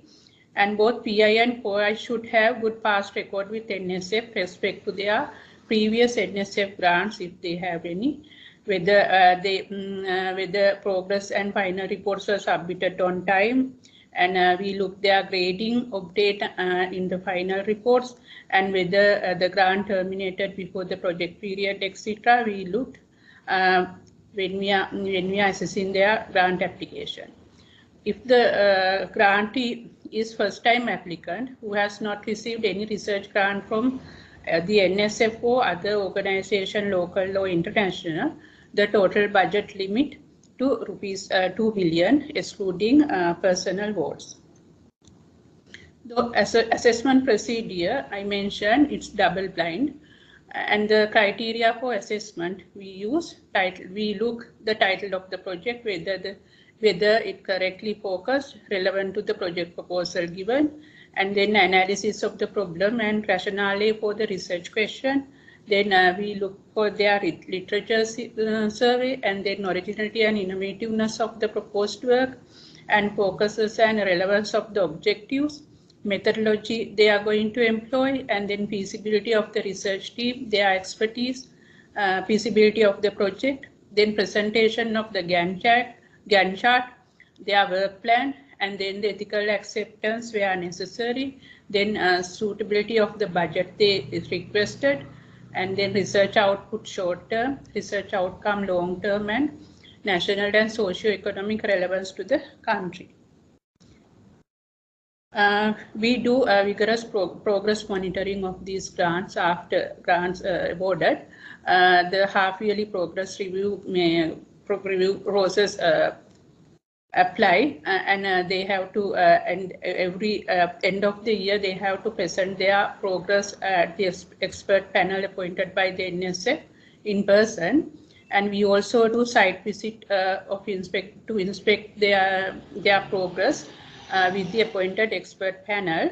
The final report, when they submitted, we again reviewed it using 2 subject specialists before completing their grant. And then the National Thematic Research Program, the mission of this mission-oriented multidisciplinary collaborative research program initiated to address national needs and to drive the national research system to produce well-defined outputs that can be harnessed for national development. The procedure is same as a competitive research grant scheme, only that at the outset we ask expression of interest first. Then after evaluating the expression of interest, we invite them to submit their full proposals, and the research team should be multidisciplinary, and all the other monitoring process and review process are the same as competitive research grant schemes. And we have another research grant, main research grant scheme called Technology Development Grant Scheme. This has 2 components: support for technology development and support for startup business based on novel technologies. The support for technology development is to encourage state sector organizations like universities and research institutes, non-state sector organizations like small, medium, and large companies, and individual technologists, technicians, inventors, to provide funds to conduct projects leading to technology-driven innovations or market-driven innovation. And then the support for startup business based on novel technologies is to support conversion of research output generated in universities or research institutions into marketable product or service. The assessment criteria of these grants, we look novelty of the technology to be developed, then techno-economical feasibility, capability and capacity to conduct the project, contribution to SME development, then market potential, then value addition, then sustainability of these technologies developed, that is technology life cycle, and then the high-end technology development, and a financial need by prospective applicants, and then the environment impact where relevant, and then the business operating strategies they are going to employ, and then the proprietary conditions, that is right to develop the business or issue concerning ownership or intellectual property rights, that sort of things we consider. Then critical risks associated with the research, and then the soundness of the work plan designed for implementation and meeting relevant regulatory requirements for relevant authorities. So all these things we looked during the assessment process. And the proposals regarding manufacturing or viable substitutes for imports are encouraged, while acquisition of technologies like turnkey are not considered in this scheme. The application procedure is as same as the National Thematic Research Program. We advertise for expression of interest twice a year. Then the applicant need to present their UI to the expert committee on technology, and then the successfully defended UI can submit a grant application, and then selected grant application are funded subject to applying rules and regulation stipulated by the NSF.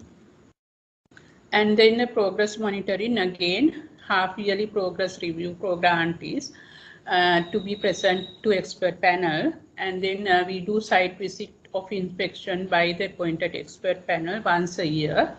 And we also follow up on the roadmap for the procedure of commercialization. And then also we follow up of market surveillance plans they gave us with their applications. So those are the way that we assess and monitor our research grants, the 3 main research grants. So with that, I conclude my presentation. Before that, I would like to acknowledge the Chairman, Director General, and the NSA Board of Management for the permission granted to present this information, and Professor T.A. Abhinandan and the team of Glasgow IDRC Research Assessment Project for making us project participants, and organizers of the Conference on Open Science for South Asia for kind invitation to serve as panelists. Thank you very much.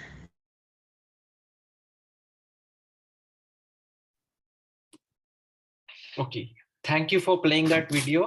And though we had we were just playing a video we recorded earlier, because we were not sure whether Dr. Dilrukshi and Dr. Sita will be able to join, but we are happy both of them are present today as panelists. So if you have any questions on the presentations, please do type in the Q&A box, and we'll take up at the end of the session with them. So moving on to our next discussant, I will now move to the next speaker, Professor Hasina Khan. She is a UGC professor and has been awarded the prestigious Independence Day Award 2019, the highest civilian award of Bangladesh, for her unique contribution to research and training. She was one of the team leaders of the Jute Genome Project of Bangladesh. She is a fellow and now the secretary of Bangladesh Academy of Sciences, and also the fellow of the World Academy of Science. She will be talking about assessment practice in Bangladesh. Over to you, ma'am. Thank you, Dr. Gautam. Thank you to the organizers for inviting me as a panelist. And I'm going to be having a very narrow focus since, as you mentioned, I'm the secretary of the Bangladesh Academy of Sciences, the National Academy of Bangladesh, Science Academy of Bangladesh. And we also provide funds for research. And I have this narrow aspect of saying what we do at the academy. So if you allow me to share, is that okay? Can I share? Yes, ma'am, please. Okay. Okay. So this is the grant that we give away. It's called the BAS. BAS is for the Bangladesh Academy of Sciences. A brief background on the Bangladesh Academy. It was established in 1972, right after the independence of the country, by only 50 fellows at that time, founding fellows. And it's been 50 years on. And the Bangladesh Academy of Sciences was approached by the US Department of Agriculture. The grain sales proceeds that they had in Bangladesh, they wanted to have that money used as for research grants, and they approached Bangladesh Academy of Sciences if they would be able to do this work for them. So that's how Bangladesh Academy of Science came into the picture as a funding agency, and this was through a joint agreement that was signed between the Bangladesh government and the US government. And this was done for the creation of an endowment fund for applied research in national sciences, specifically focused on food security. And this regard, Bangladesh Academy was required to solicit, monitor, and evaluate research proposals, and also for the funding. Okay, I did not have it in full screen, excuse me. And to have this as a unit in the Bangladesh Academy of Sciences, we established we established a BAS USDA endowment program, which is governed by a board of trustees. This was an initial endowment of Taka 17 million, which is now about 1,800 million. The BAS is responsible for management of the fund, for implementing research and development programs in Bangladesh, and almost all sectors who do quality research, both the public and the private institutions, organizations, they're all eligible for participation in this program. And we started off, even with the agreement made in 2001, we didn't get the funds until 2007, which was then made available to the Bangladesh, and that's when we had the endowment. And so we started with funding. The first phase was in 2010, and between 2010 and 2013, 3-year program. In that time, we funded 38 projects, but for the second phase, it took a long time to set up because the academy was going through expansion with recruiting people who would be working on this project to handle the research funds. So that is why we got delayed. So the second phase was only in 2015, and we had 24 projects funded at that time. And now it's the 5th phase that we are ongoing, and I'm going to be describing about that, the assessment process that we are going through. So the details for the first call for the research project proposals, this was made in August 2021, and the deadline was September 2021. And the technical advisory committee that we have, which is the main body of the funding within the Bangladesh Academy of Sciences, we sit and decide on the theme areas for each call for proposal. So this year we had the areas in crop, fisheries, livestock, health and nutrition, natural resources, economics and marketing, climate change, agricultural mechanization, system research, and microbial practices in agriculture. Also, we have other projects which do not fit in directly under these thematic areas. So in total, by September 2021, we got 306 research proposals. And in this, I just ignored the details that I have there. So in the STAC meeting, which was held in October after we got the all the projects, 4 proposals were rejected because they did not have the necessary information. And of the remaining 302 projects, there are 11 members within the TAC committee that we have, and we all distributed among ourselves. Most of the TAC members would fit in under all the thematic areas that we have, and the projects were distributed among the TAC members for a preliminary review. And then among the 306 project proposals that were reviewed, 302 actually, 112 preliminary projects proposals were qualified by the TAC members for inviting detailed proposal from the respective PIs. And then we had a lot of virtual meetings at that time because Corona in Bangladesh at that time was not very good. So we met virtually. So from the 110, we had 112, but one PI, we failed to submit a detailed project proposal, and one PI had passed away, unfortunately, due to COVID-19 in this period. So among the 110 proposals, we send them out to respective reviewers, 2 for each proposal. And this is, again, I mentioned, this was during COVID-19, which was not very good at that time in the beginning of this year. So what we had, we sent the project proposals out to the reviewers. Usually what we do, we have an in-house evaluation meeting. We call in all the project reviewers, about 20 to 30 each day, and we have them review the project proposals. And that way we save much time. But unfortunately, because of COVID, we couldn't do that this year. And so when we sent out the 110 project proposals to the reviewers and asked them to give within a stipulated time, unfortunately, we didn't get them back within that time frame. So then by June 18th, we finally got all the reviews back.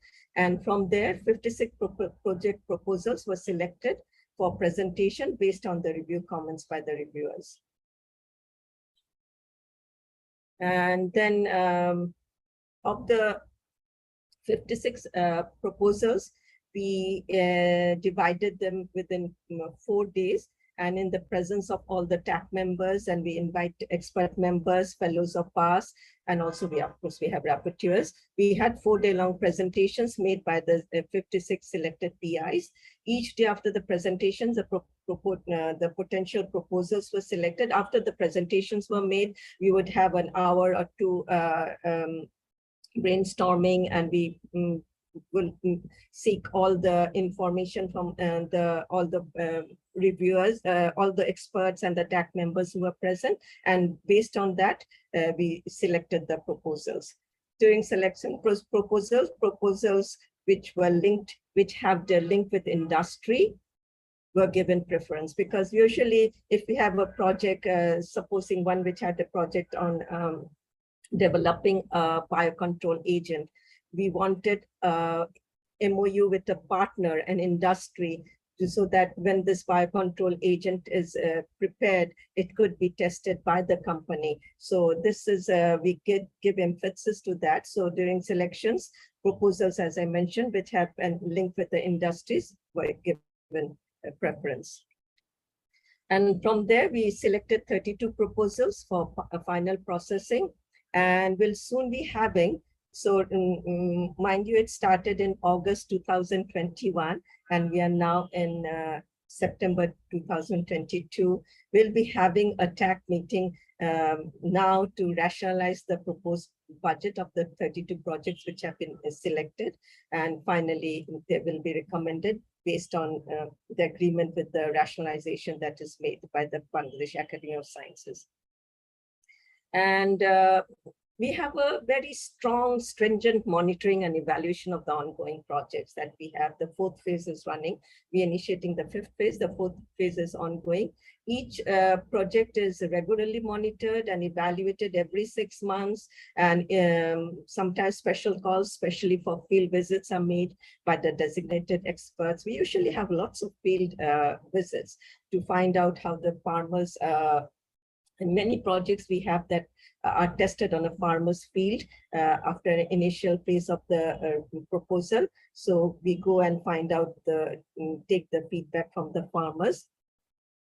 A phase-wise compilation report on the completed projects are made at the end of the project period.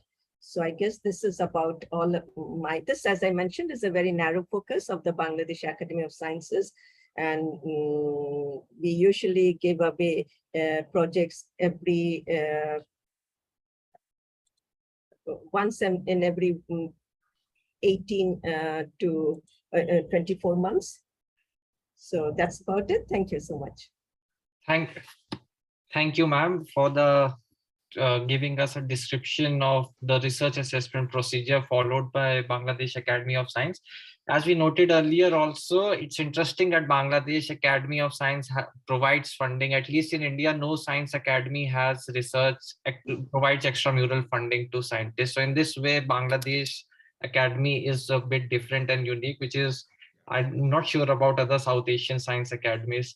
So we'll have the questions and answers in the end. I'll now move to our final panelist. Our final panelist is Dr. Avinash Kumar. Gautam, you are on mute. I'm sorry. Was just I now, you okay. just introduce Avinash, please. Okay. So our final panelist is Dr. Avinash Kumar. Avinash obtained an MA in Development Studies and a PhD with a specialization in Science, Technology and Society from the Department of Humanities and Social Sciences, Indian Institute of Technology, Guwahati. In his current position as a postdoc fellow, he is engaged in various projects such as research assessment, industry-academia collaborations, and social network analysis. He'll be discussing about the findings from a recently concluded project on research assessment practices in South Asia, done in collaboration with IDRC, done in collaboration with Claxofolek. Over to you, Dr. Avinash. Yeah, thank you, Gautam. Am I audible and visible? Yeah. Yeah, thank you.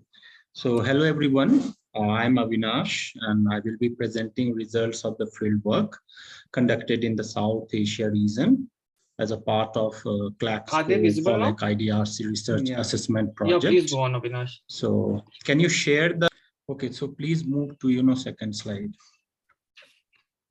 Okay, so yeah, am I audible? Yes. Bottom? Yeah, so to begin with, so research assessment, if we talk, it encompasses the study of normative values and judgments, both in theory and practices. So it's mainly talks about what is essential in research, that is what is to be valued in research outputs and in research careers and why. In a financially constant funding ecosystem, such as Global South, research assessment of funding proposals is a near universal determinant of what research is to be undertaken, how the research is to be performed, who performs it, and how it should be communicated and disseminated. So against this backdrop, this project studied some research assessment practices in the context of Global South. So these are the three research questions that guided the project. The first one examines how do and how can assessment of research quality better aligns with SDGs. The second is how do and how can research assessment at the proposal stage promote inclusivity in the research system. And the third is that in what ways discoverable, accessible, and interoperable and transparent and ethical treatment of research evaluation data drawn from progressive methodologies could contribute to expand comparative studies and consolidate research evaluation systems and scientific policy making in Global South and North. To simplify, it talks about in what ways is ethical treatment of research evaluation data based on the openness principle facilitates consolidation in research evaluation systems. Yeah, next slide, Gautam. Yeah, coming to the methodology and sample. So we undertook a combined fieldwork methodology, including a closed-ended structured questionnaire, as well as open-ended, in-depth, semi-structured personal interviews to better understand the situated context of each selected country, organizations fielding the proposals and the research field. Now, special care was taken in selecting respondents, which included senior science officers, designing and implementing the targeted funding programs, as well as the reviewers, members, and chairpersons of the proposal review committees. So in total, 28 respondents participated in the study. 16 were from India, 8 were from Sri Lanka, and 4 from Bangladesh. 20 respondents participated in the survey, and 19 respondents in the personal interview. Next slide, Gautam.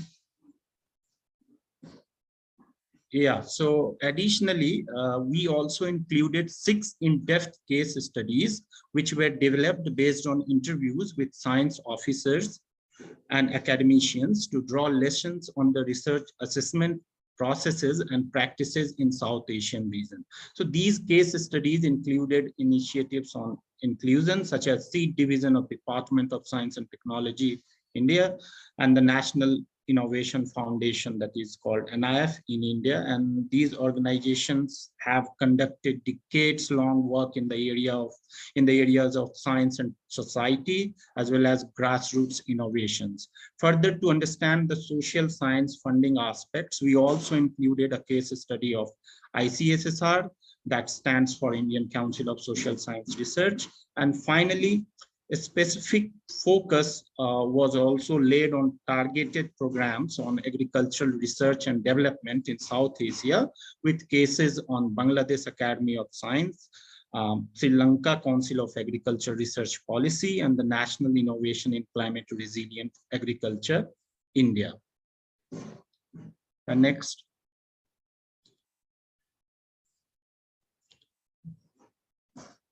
Okay, so now turning to the summary of key findings from the field work in South Asia. So with reference to the temporal aspects of the programs surveyed, a majority, that is around 50% of calls were initiated over a decade ago. In 45% of funding calls, funding lasts for 2 to 3 years. That is the duration of the funding.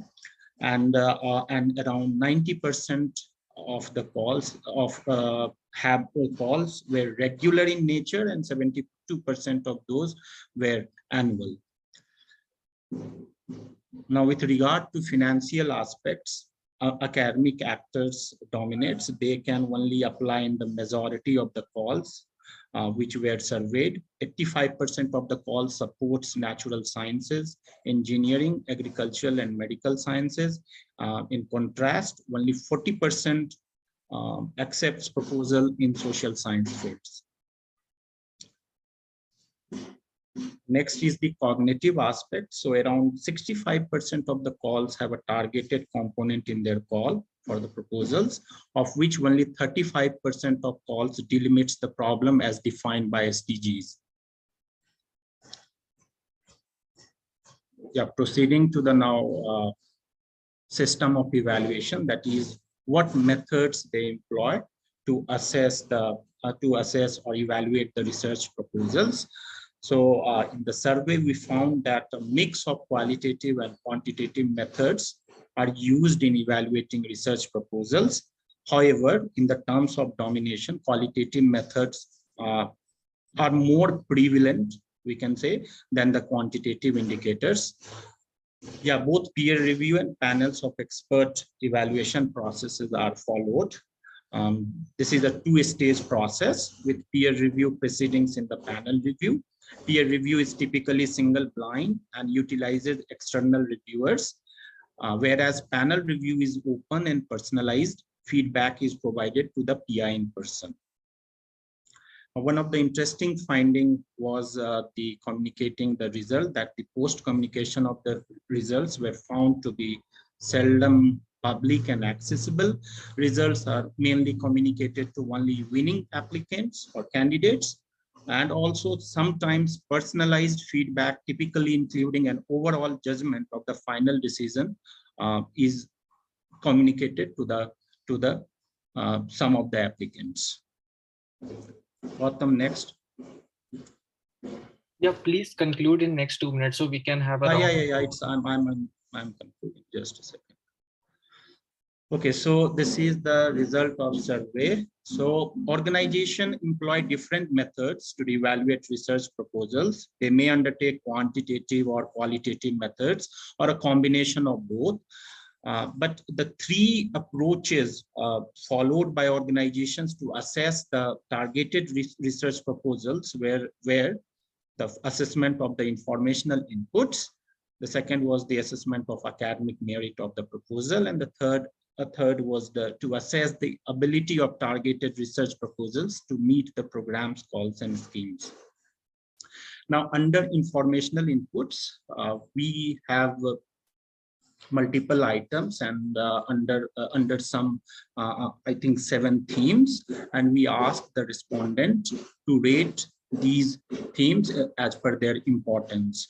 So the analysis of data suggests that the research proposals was the theme which was the highly rated by respondent, and it was followed by evaluation reports by reviewers and the statement of impacts. So here by statement of impacts means the statement of societal impacts. Again, interestingly, the resumes and quantitative indicators of PI and co-PI team were low rated by the scientists or the respondents. Next, Gautam. Likewise, under criteria in assessing academic merits, so importance of the stated problems was the first priority of respondents, which was followed by implementation as well as the relevance of the submitted research proposal.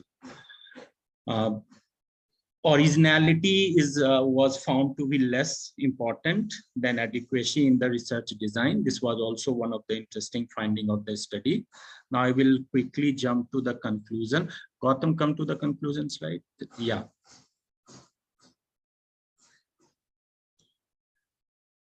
So both the qualitative and quantitative, data analysis of the data suggest that the research assessment practices in South Asia is system and heuristic driven.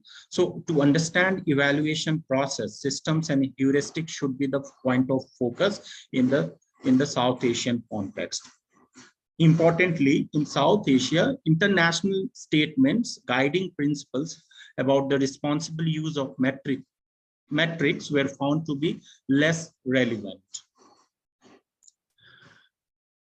Now coming to the alignment with the SDGs. So direct alignment of research funding calls with SDGs is missing. Rather, research funding calls in the global South are indirectly aligned with the SDGs. To be specific, a more direct heuristics used in the design of the calls is aligned with the national objectives. This means that there is a direct alignment of calls with the national objectives rather than the SDGs.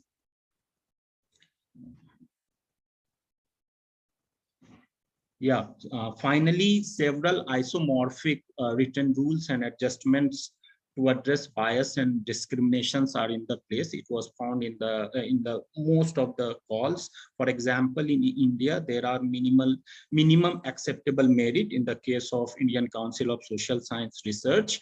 Likewise, we have special calls for women scientists in case of NICRA, and also in an explicit focus on translational research in the case of SEED and National Innovation Foundation. Yeah, that's all from my side. Thank you very much for being with me. Thank you, Dr. Avinash, for that presentation of the main findings of the research. And I'll now open the floor for question and answers. I see we have already received a few questions. I'll first take the one. It was posted by Professor T.A. Avinandan. This question is to our Sri Lankan panelists. Professor Avinandan asked that he has a question on double-blind process, which is used for reviewing and assessing research proposals in Sri Lanka. Does this mean that the reviewers are not asked to comment on whether the PI has the expertise in the subject matter of the research project?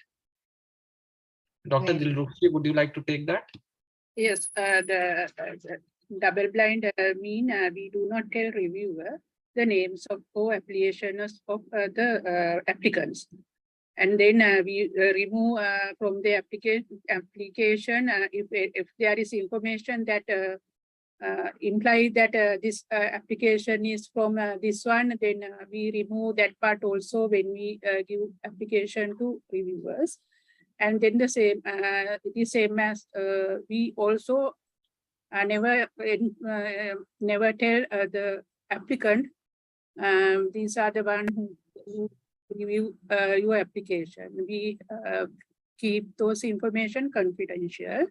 Even in the progress review process, we keep those information confidential. This is to minimize the conflict of interest. So I think it is good, though both sides do not know who is doing what. So that's how we operate our assessment process. And also add to that, in fact, the views of the reviewers also sometimes a little harsh, but we make it sure when we convey to the applicant to diplomatically write the same observation so that the applicant will not get hurt. And also, since Sri Lanka being a small country and all these experts serve on various committees and all funding organizations, it will be a little difficult for us let them know. But however, when the principal investigators and the team, then they come to the research progress review seminars, they are quite welcome to observe, make any observations that they won't agree or disagree, and things like that. It's very open. And one thing I can say is we must, the funding organizations, we must be very, very friendly with the research grantees. That is how you can get the maximum output of that particular grant. Okay, just a quick follow-up. Is that okay, Gautam? Yeah, sure, Professor. Yeah, the follow-up is at what stage does the proposal get evaluated for whether the PI has the expertise? At what stage? Who does that, if not the reviewers? It first goes to the expert committee appointed by the NSF, and there is a chairman and the experts. Okay. And usually, if that's a very specific if any, usually we send it to the referees outside, not in the panel. But right. The observations come, it's a joint recommendation by the panel. Okay. We send them their CV and all without their names and affiliations. And then if there are references that with their names, then we try to remove that name and that sort of things we do. Okay. But the things that we send to them, they can evaluate whether the applicant is expert enough to handle the grant. Those information are there, only the names and the affiliations are not there. Further, that we do not send the application to reviewer if they are in if both of them are in same institution. Right. We do not send the application to that reviewer. Okay, thank you. Thank you, ma'am. I'll take another question, maybe the last one, as we are already over time. But this is a question to Professor Hasina Khan. In PI's profile, what are the most essential points that the review committee looks for? It's mainly his area of research, and if it matches with what he has asked to work on, and his publications, also his team and his lab. Also, we also see the setup he has in the, usually a PI would move and say that I haven't been able to set up the thing, but that also we take into consideration if he is going to be able to have the setup where he's going to work. So these are the things we take into consideration. Thank you, ma'am. Maybe one last minute question to all the panelists, if they would like to say, are there any special considerations done to ensure more inclusivity in science by having a assessment criteria for, like, say, women in science or ethnic minorities, religious minorities, to ensure their participation also? Maybe a 1 minute comment from all the participants on this. Starting from you, Professor Hasina Khan, starting from you. Yeah, thank you. We keep the gender basis on mind. So usually we try to be more we would not we wouldn't be lenient, but we would double check it. If one of the reviewers didn't give good marks and the other reviewers good, then we would take it upon ourselves to review the proposal of a woman applicant. So that way we try to ensure that women get in more into research. As for the ethnic population, we do not have any, we go through the merit. So if a project is good, it's funded. Dr. Dilrukshi and Dr. Sita, would you like to say something from NSF? Yes, our experience, I think Dilrukshi also would agree. Mostly the grant applicants are women scientists, but we do not consider the gender as long as that application has a merit. And also, as I can say, maybe the research, their work, other things only we evaluate, we always encourage. But most of the application, maybe 75% are coming from women scientists. Okay, ma'am. This is Sri Lanka is kind of an exception when it comes to women in science in South Asia. Maybe. Okay, Dr. Avinash, would you like to comment on? Yeah, hello. Am I audible? Yeah, you are. So yeah, in India, if you talk about, you're talking about the inclusivity, right? So in terms of gender, India, I think main emphasis is on the potential of the proposal, merit of the proposal. And for the gender, I think within India, there are separate calls. Like, for example, within the DST, you have calls under Kiran, Gati, all the programs. So yeah, so I don't see, based on the analysis of data or whatever survey data results, that any aspect or element of inclusivity as such, dominating in the context of Global South.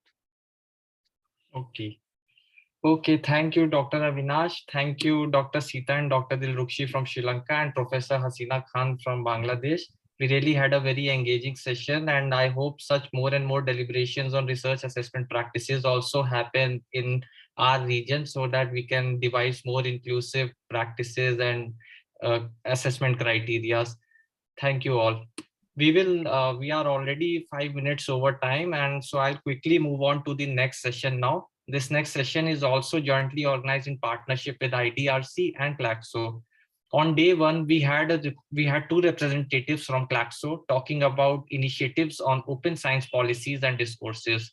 Today, we have a representative from a distinguished organization, Latin American organization called FOLEG. FOLEG stands for the Latin American Forum on Research Assessment. It is a space for debate on the meanings, policies, and practices of research assessment processes in the region. Claxo FOLEG has developed different mobilization activities which seeks to generate common agenda with a high level of consensus on the challenges for research assessment policies. And representing Claxo FOLEG, we have Dr. Laura Rovelli. She is the coordinator of Claxo FOLEG since 2020 and is a member of the executive board of the San Francisco Declaration on Research Assessment. Her work in FOLEG is aimed at consolidating a Latin American and Caribbean space for the transformation of research assessment policies and practices in the region. Dr. Laura is a political scientist with a PhD in social sciences and a researcher at the National Council for Scientific and Technical Research in Argentina. Today, she will be talking about the regional challenges of research assessment and evaluation, an account of FOLEG's proposals and actions in Latin America and the Caribbean. Over to you, Dr. Laura. Thank you very much, Gautam. Well, thank you to the Open Science for South Asia and the DST-CPR for this invitation, and particularly thank you to Professor Avinandan for this invitation. It is an honor for me and in representation of the Latin American Council of Social Sciences, Claxo, to be participating in this stimulating event. And I have heard with much interest the previous panel with the results of a common project in partnership with the DST and so many challenges and advances in research assessment in both regions. So I'm very proud, I'm very happy for this common progress in research assessment practices. So I will be sharing my screen, if I may, to make my presentation. Sure, Dr. Laura. Thank you. Can you see it? Yeah, it's loading. You can put it on presentation mode. Perfect.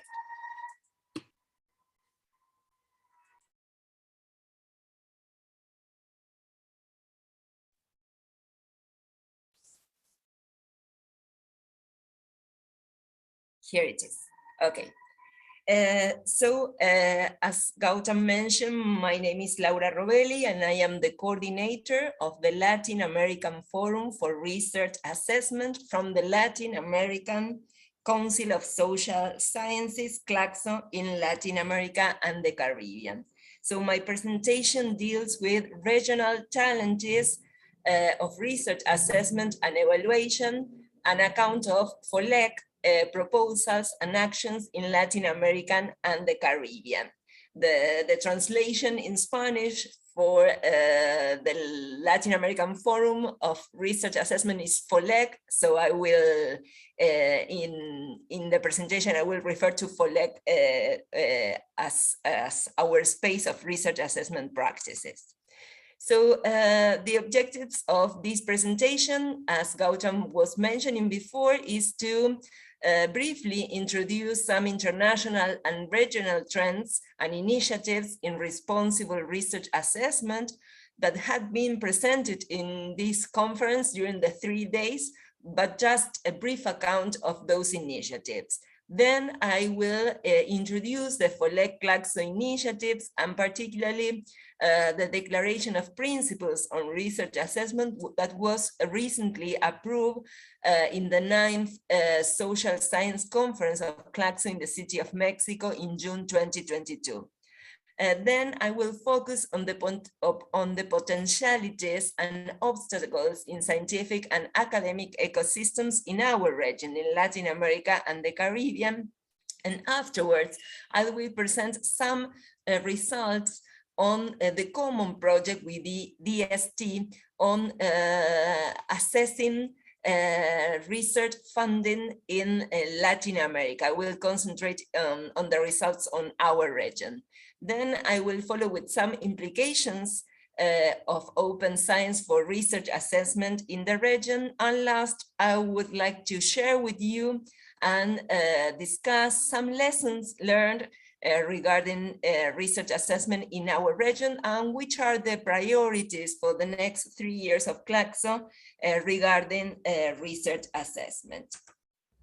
Well, as we all know, and we have heard during this conference, in the last decade, there were many international declarations and initiatives on responsible research assessment. So we can say that there is an international, a global concern on the transformation, the need of transformation of research assessment systems in different regions in the world. Particularly, we can say that there are more than around 15 declarations, studies, statements that are very inspiring for us from FOLEC and for many other activisms on research assessment around the world. And particularly, we can say that in the last 2 years, I should say in the context of the pandemic, there is also a growing concern and proliferation of declarations on responsible research assessment. Now, the need to have open information, scientific information, a diversity of different sources of information to sort out the different problems in our regions regarding inequalities and sustainable development goals have accelerated the need to transform the criteria that have been used internationally in research assessment.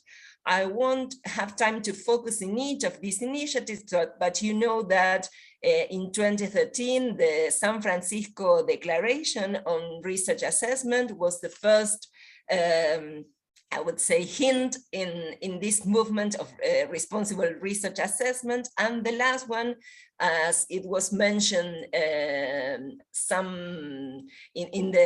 the previous panels, is the European Commission, the approval also of research assessment reform in the European context. But also we have many other experiences in South Asia, in different countries from that region. Also, we have initiatives in Africa that are moving a research assessment reform, and of course, the ones in Latin America that I will mention now.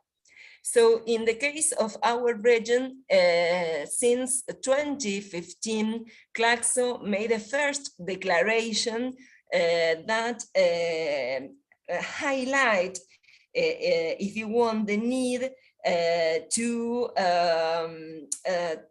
state aside from quantitative academic evaluation in the region ecosystems, and called in that declaration for a critical and autonomous perspective for research assessment.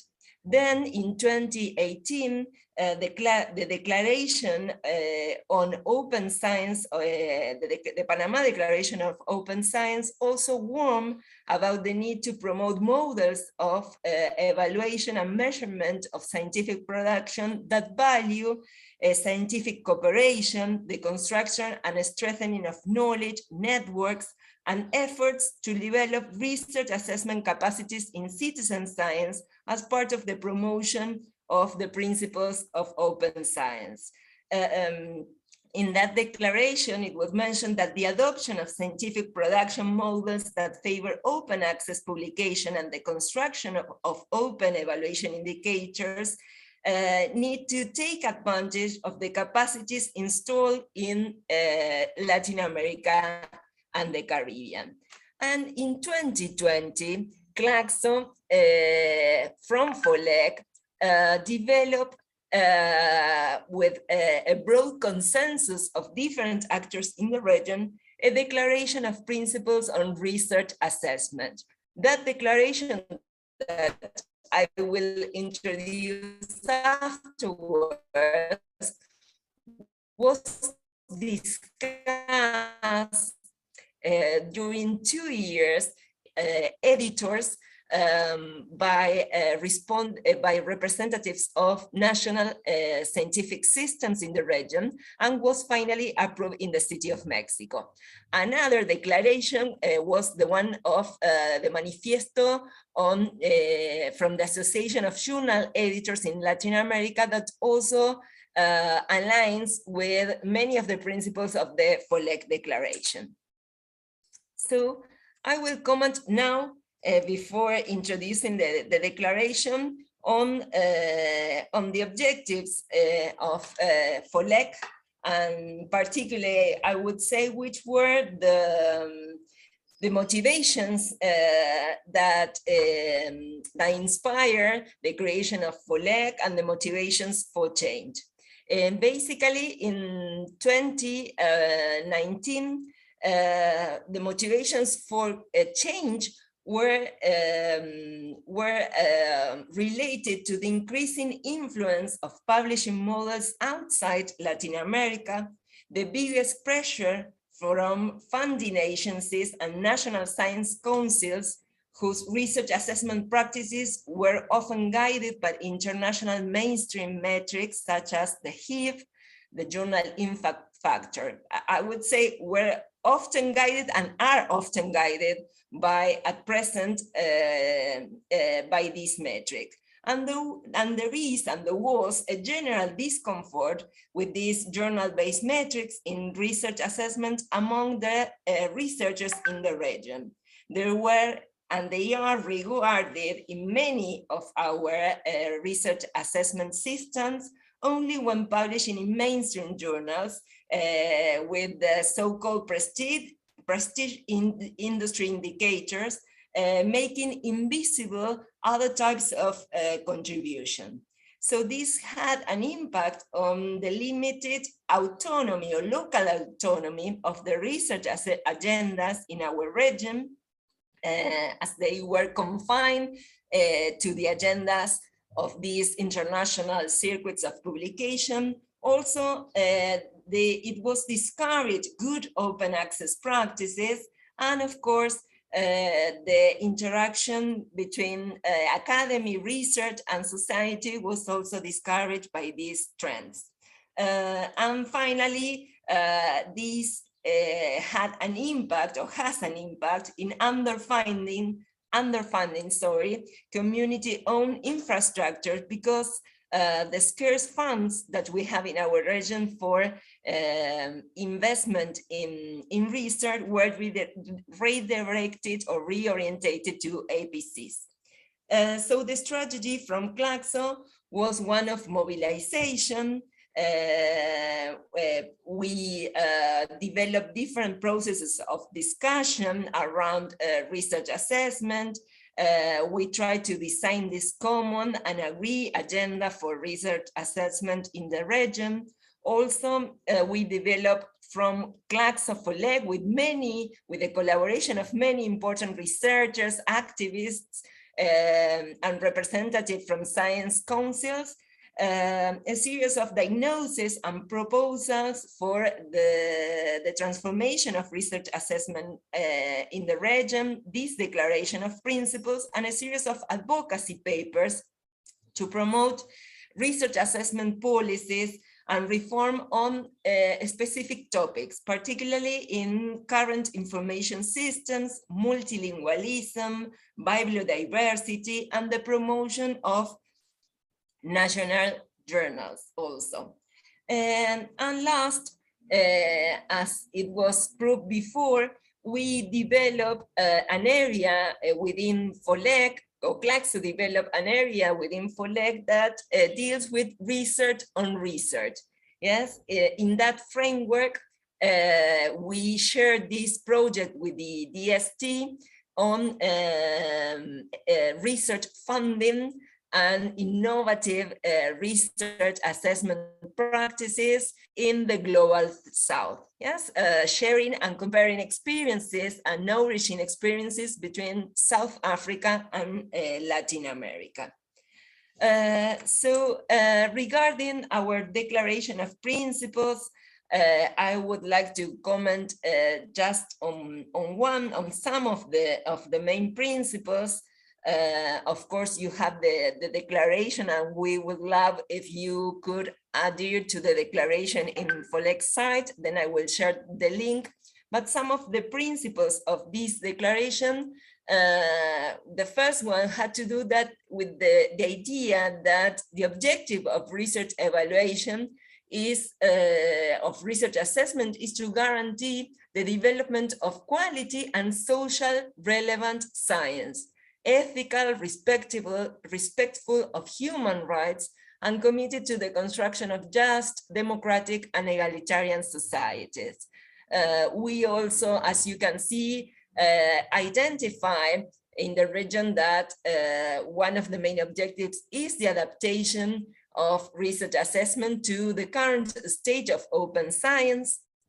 Also, we value the need to consider research assessment procedures, scientific knowledge as a collective construction. Yes, and there we think from FOLEG that adequate value has to be given to teamwork in different forms and organizations, and in community organizations. Also, the declaration mentions the need of the academic and research community to regain control over the assessment procedures and indicators. Yes, that they had been displaced by international oligopolies. So we need to recover the participation, the activism of research community. Also, the fact that indicators of published output to be used in the assessment procedure should consider or should include those indicators produced by regional indexing services, which are many in our region, like Latindex, Catalog, Redalic, Cielo, among others, as well as international and national indexes of quality journals. To, of course, counter WAS and Scopus indicators.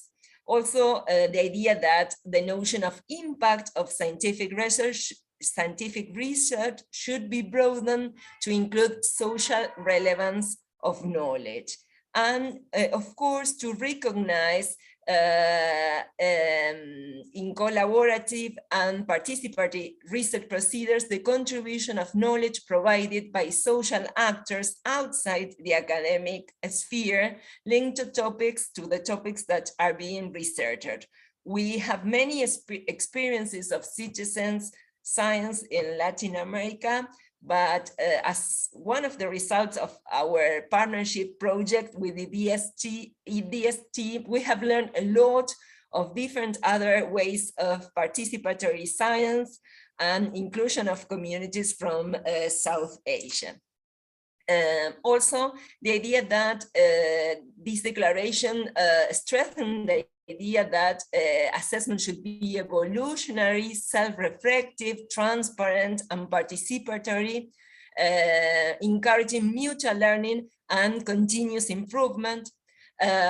Also, as it was mentioned in the previous panel, the need to pay attention to early stages of academic and research careers, and the problems of this generation to be included in adequate assessment practices. And of course, an issue that was also considered in the last panel, it is essential to guarantee the equal representation of women and diversities in the assessment systems and processes with a minimum of parity and in priority research and topics. And last, we have an issue related with the strengthening of information systems and indicators covering a wide range, covering the wide range of activities that teachers, researchers, those that do participatory science develop during their careers, and not only they're publishing papers in mainstream international circuits. So the idea is to broaden in research assessment procedures and to recognize actually the different activities that we as researchers and teachers and activists do during our careers.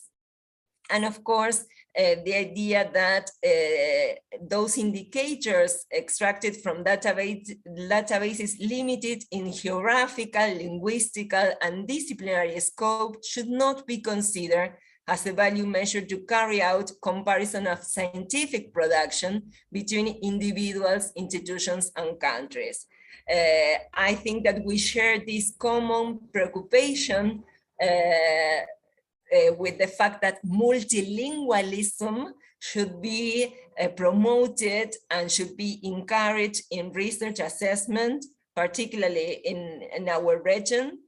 We have there quite a disadvantage in international terms, and also the idea that we have from CLACSO that, and particularly from the social sciences and humanities, that bibliodiversity, that is to say a wide spectrum of different types of results, reports, interventions, books, of course, among others, yes, among other types of information and data, and scientific data should be included and considered in research assessment procedures.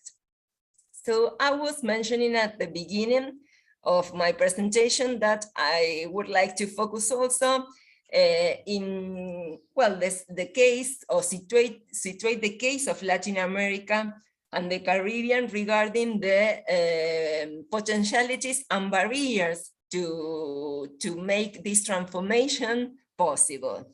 Well, regarding the potentialities, we should say that Latin America in the last 30 years adopted different evaluation practices, and that was very stimulating in the fact that make comparative studies possible, and also could show some parts of our production internationally.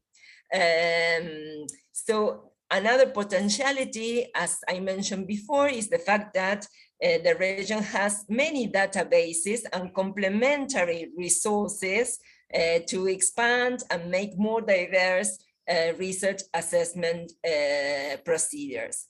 There is also a tradition of knowledge as a public good managed by academics, as you have heard on the first conference that Pablo Omar and Dominique Mabini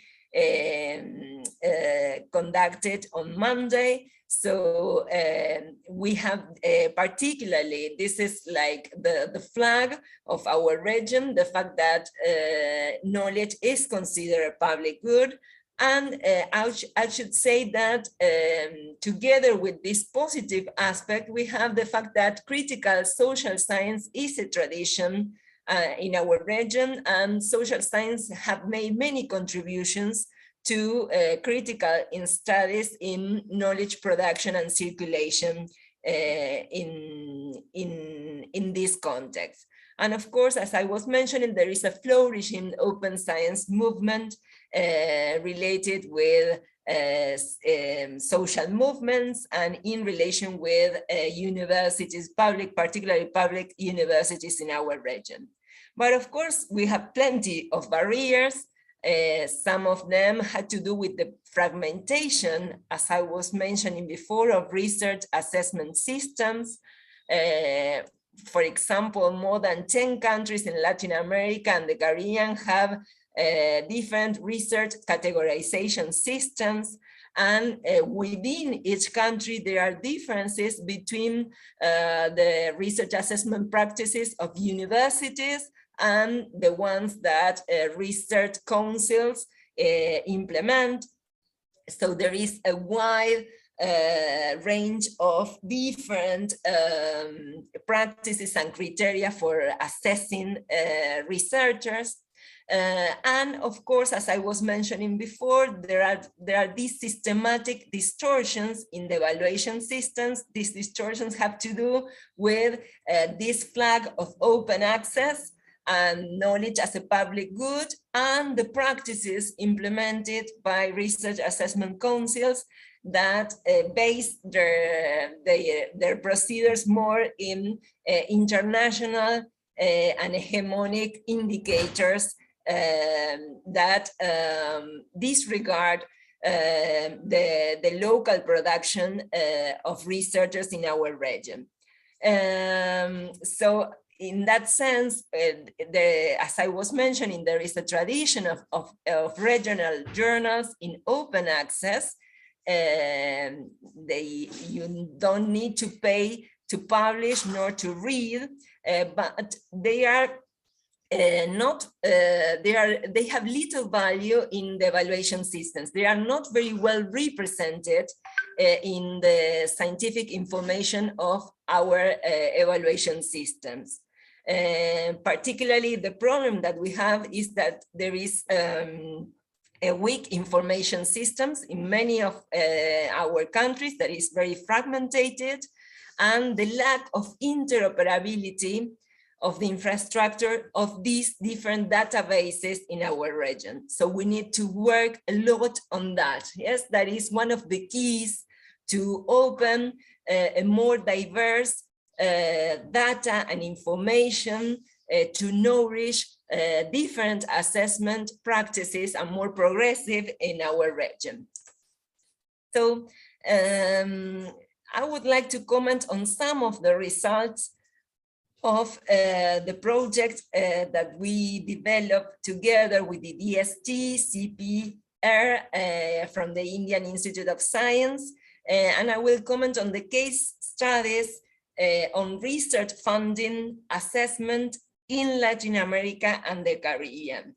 So from that project, sorry, what we found was that there was a diversity of funding instruments and a variety of forms of research assessment increasing in our countries, particularly through mission-oriented funding goals. So we identify a complex mixture of evaluation procedures, each with its specific objectives, scope, and assessment dynamics. We could identify some bottom-up perspectives in the design of these progressive research funding goals, particularly in the case of Uruguay, in that country in our region. But however, we should say that top-down managerial and academic orientation of research assessment designs are still predominant in many of the research assessment practices of these progressive funding goals. So we also could identify several heterogeneous research evaluation practices less standardized around the exclusive use of the publication impact factor indicators to allocate funding, particularly in these target research goals, and a mixture in many cases of qualitative and quantitative methodologies that were implemented.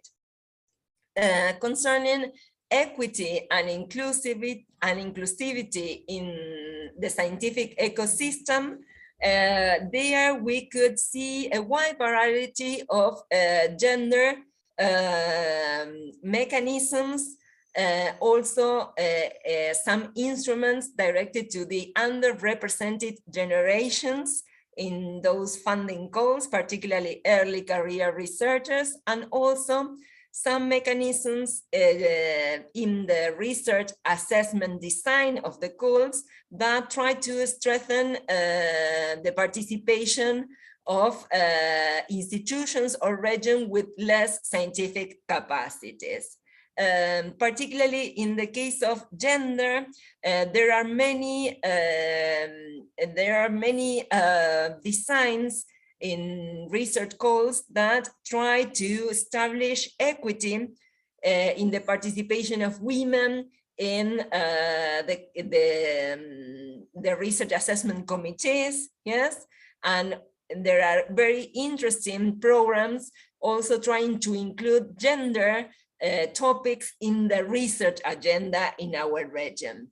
And in more recent funding goals, we saw that there is a step forward towards affirmative actions for particularly women in research assessment procedures, for example, giving more points to those projects that have the participation or the leadership of women in some of the goals, particularly in areas where there is a great disbalance in terms of gender. Yes, so we see there a transition from more participatory mechanisms to some affirmative actions in funding goals, and particularly in research assessment in our region. Regarding open science, and despite the long tradition of Latin America, as I was mentioning before, in open access, we should say that indicators that regard or give value to open access are still incipient in our region, but it is an incremental trend that we see to include indicators of open access in funding goals, particularly in the context of the recommendations of open science of UNESCO and its implementation. In some countries, we had identified the creation of advisors committee in scientific councils that are guiding the transformation of these principles in the call to include and to value open science, the promotion of open science. So in this project, and from the perspective of the experience in Latin America, we consider that although research assessment is very diverse and fragmented, not only in our region, but also in South Asia and within each country, so we shouldn't go to only one possible model to promote reforms. It is desirable to increase the harmonization and the coordination in policies, in methodologies and practices towards some shared principles that we think we all share in this conference, that are oriented to the transition to open science practices, to responsible research assessment, to inclusivity, participation, and collaboration. Talking about the incentives and the recognition of open science in research assessment, I would like to mention two dimensions. Regarding Latin America and the Caribbean, one of the main challenges that we had in that sense is that we need to, particularly, we need to strengthen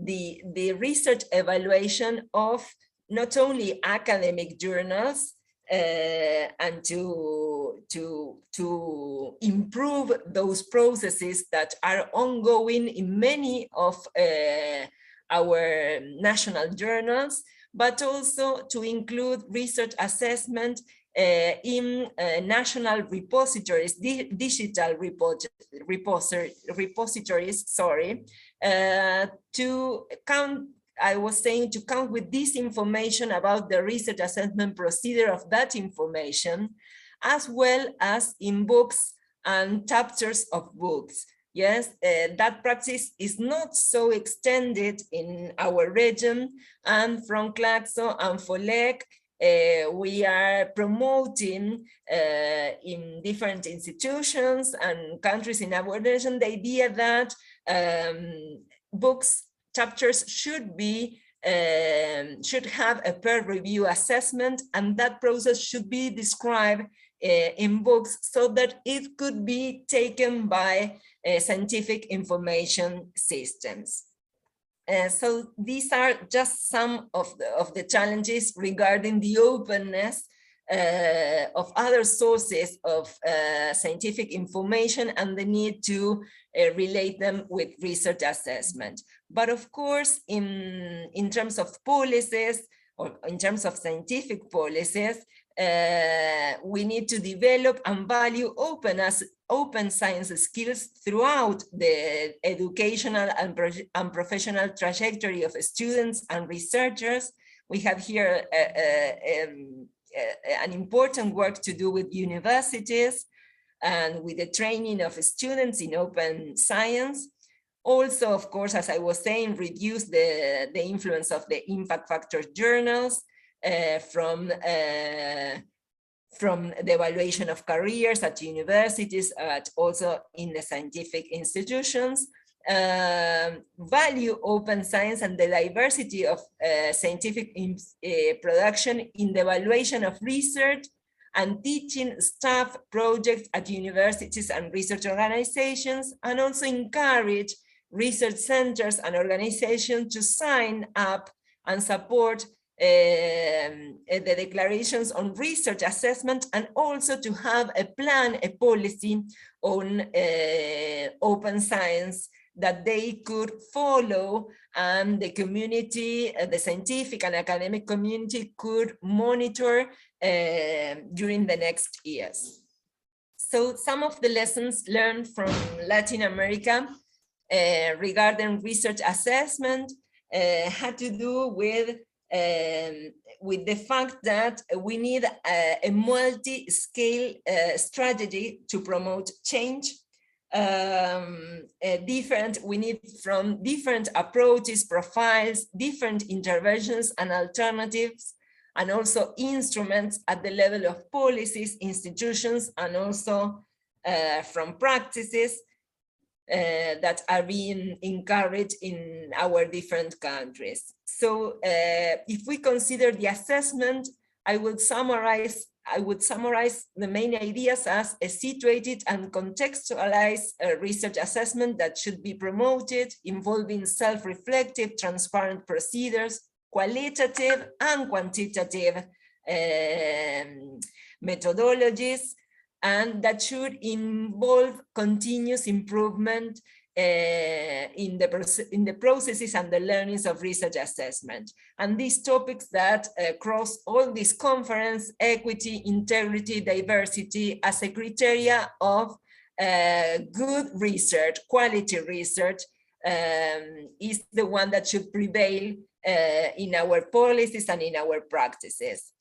Regarding social science and humanities, I would summarize the need to encourage biodiversity, multilingualism, and particularly in our region, peer review of books and journals, strengthening peer review processes. Yes, and considering when it's necessary, also open peer review. Yes, something that was discussed in the panel before this section, no?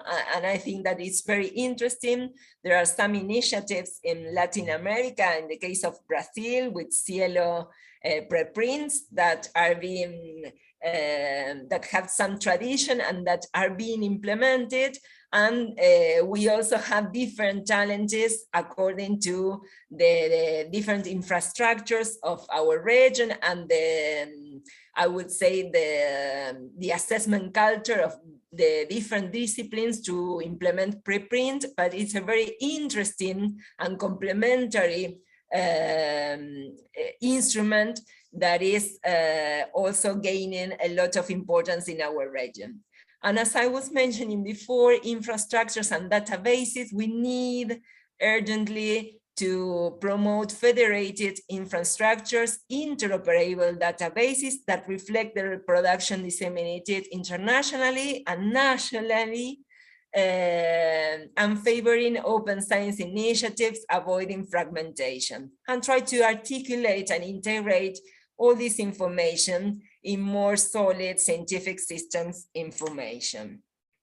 So the priority for the next 3 years in the case of CLACSO and FOLEC is the construction of this regional agenda on research, responsible research assessment.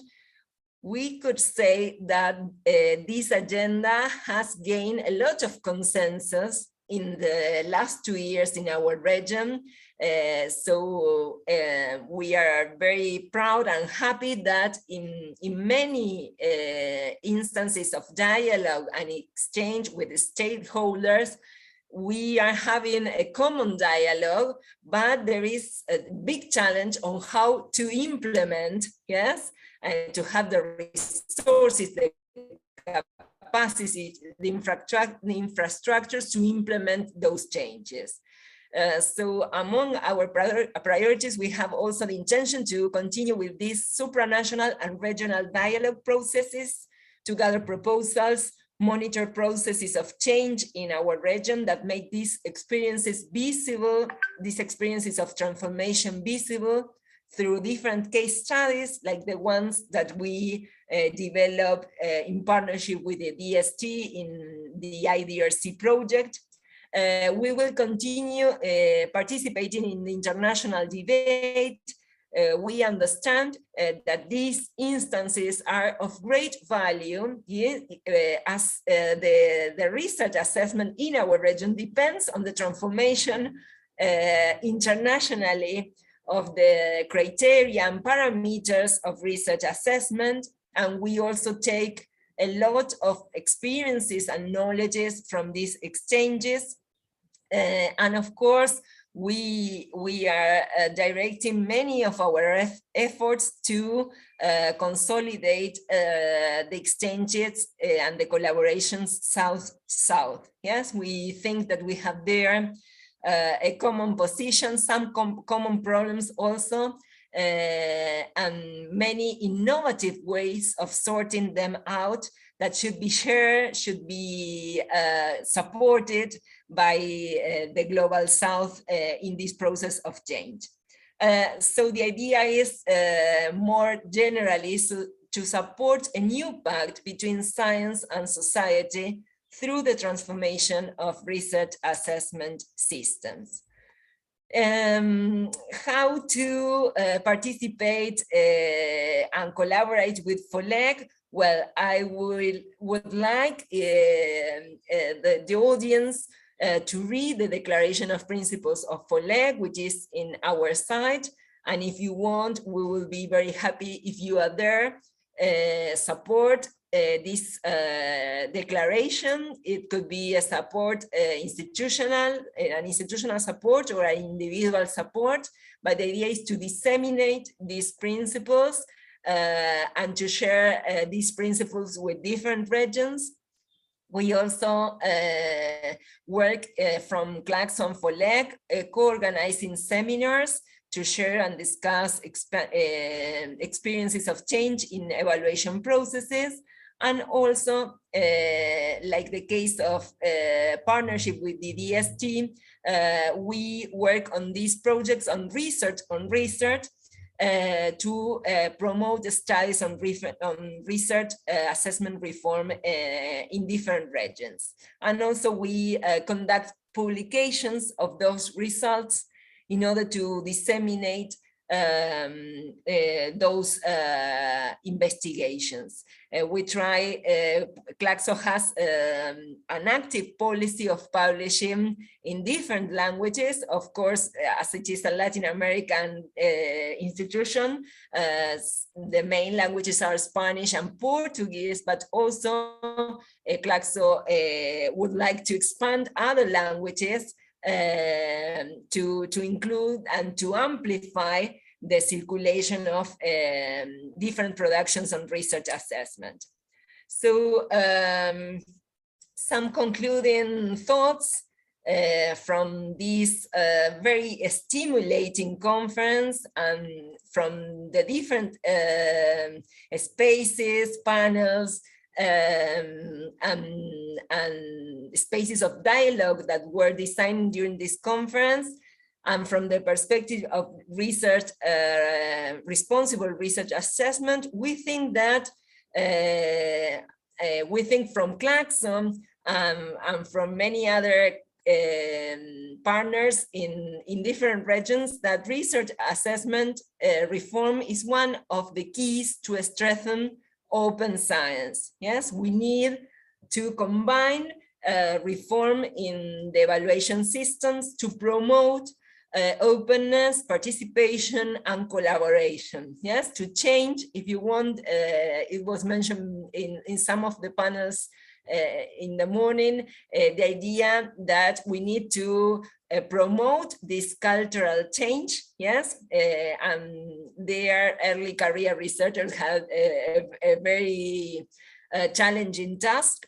But to promote that change or that cultural change is not only to incentivize the involvement of bottom-up procedures of transformation, although we think that is one of the key points, but also to change the norms. Yes, we think that norms matter.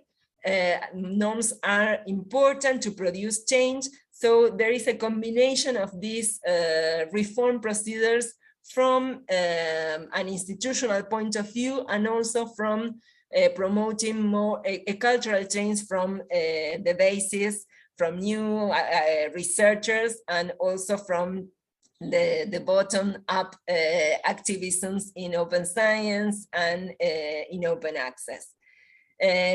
As Dr. Tandon said in the inaugural conference, research as being more inclusive in research, in responsible research assessment is urgent, valuing community engagement of researchers and students with the community.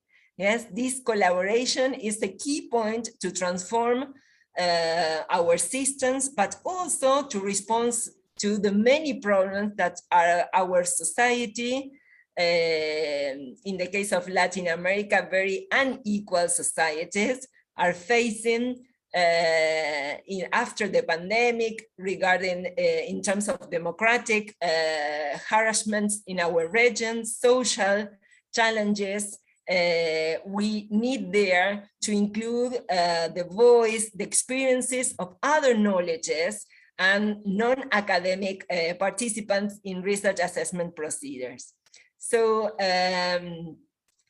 to conclude, I would say that the ultimate objective of responsible research assessment is to award value to a multiplicity of formats, languages, and distribution cycles for scientific knowledge. This diversity prioritizes the main goals of global conversation on science rather than a commercial profit with characterized publishing oligopolies nowadays. So thank you very much. Sorry for my English, and it was a pleasure to share this moment with all of you. Thank you, Dr. Laura, for giving us this overview of the initiatives of FOLEC, the research assessment practices, perspectives from Latin America and Caribbean, and also showing us the way ahead. I will now have the floor open for questions from our attendees or the fellow panelists. Kindly use the hand raise icon or type in your questions in the Q&A box, and I would take them with Laura. So,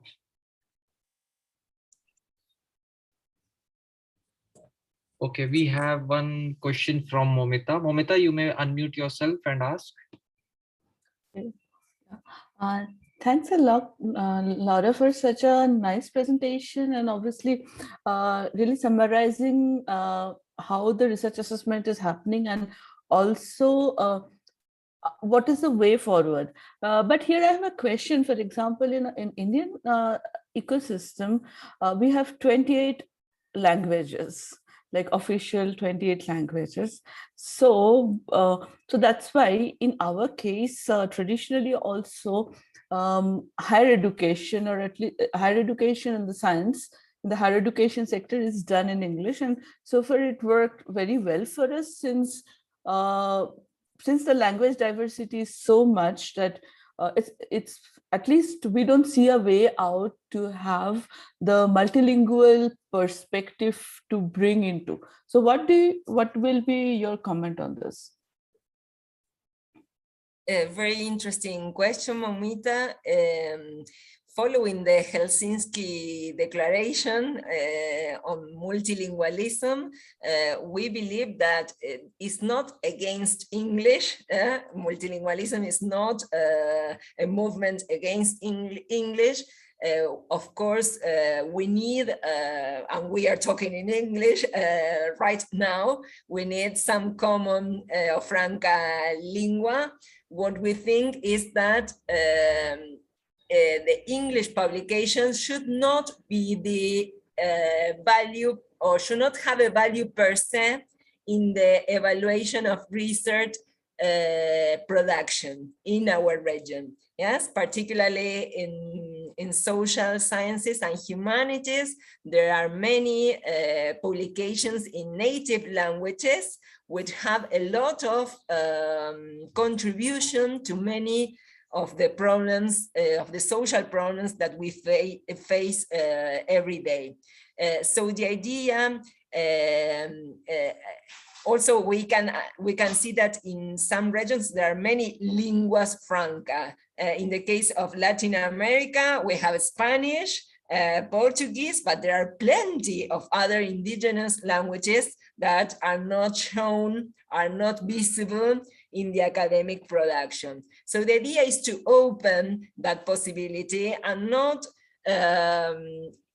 give directly in research assessment procedures more prestige or more value to the publication in English only because if it is in that language. Yes, and try to open to different, the possibility to different ways of expression and counting with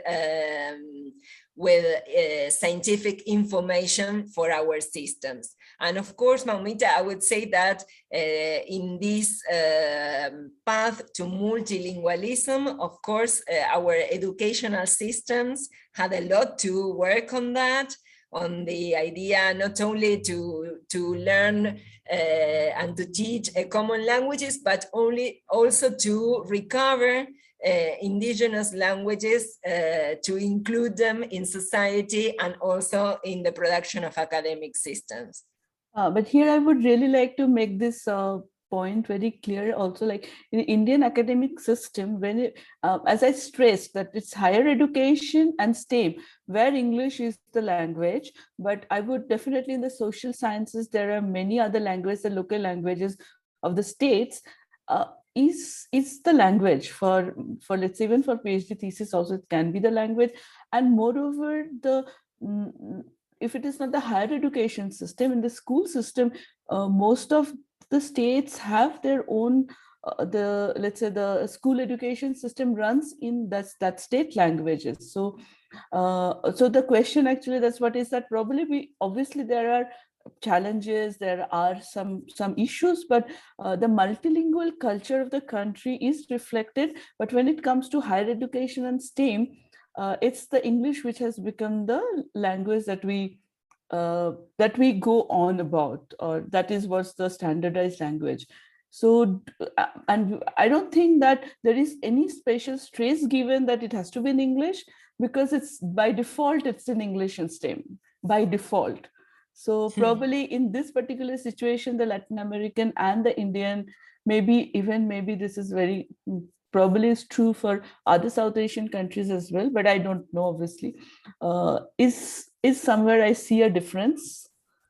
Yeah, I think we are already on time, and I think thanks a lot for this wonderful presentation. And also thank you, and also thanks to Dr. Babini and Pablo, all of you came and provided us the Latin American perspective of open science. So thank you. Thanks a lot, Laura. Over Thanks to you. It was a pleasure. Thank you very much. Thank you, Dr. Laura. See you. Bye-bye. Bye. So we are on time for our last session of the day. And to take us forward, I will now hand over the mic to my colleague, Dr. Pragya. Over to you, Pragya. Thank you, Gautam. Thank you to IDRC and Flexo and all the panelists who joined from different parts of the region, and to Laura for that very engaging and informative session. I'm sorry. So for the last talk of this entire conference, I would like to invite Dr. Deepak Gyawali, former Minister of Water Resources of Nepal and Pragya, academician at Nepal Academy of Science and Technology. Deepak Gyawali is a hydroelectric power engineer from Moscow Energy Institute, USSR, and a political economist studying natural resources at UC Berkeley, USA. His research focuses on the interface between technology and society as related to water, energy, and resource use issues from the perspective of cultural theory. His current interests are in the philosophy of science, its link to Eastern philosophy, as well as the sociology of technology. This is just touching the tip of the iceberg. His CV and list of accomplishments is much larger, and believe me, it would require me an entire session. So therefore, not wanting to encroach on his time, I would quickly hand the floor over to you, Dr. Deepak. Okay. Okay, can I share my screen? Yes, please. Okay, here it is. Let's hope it works.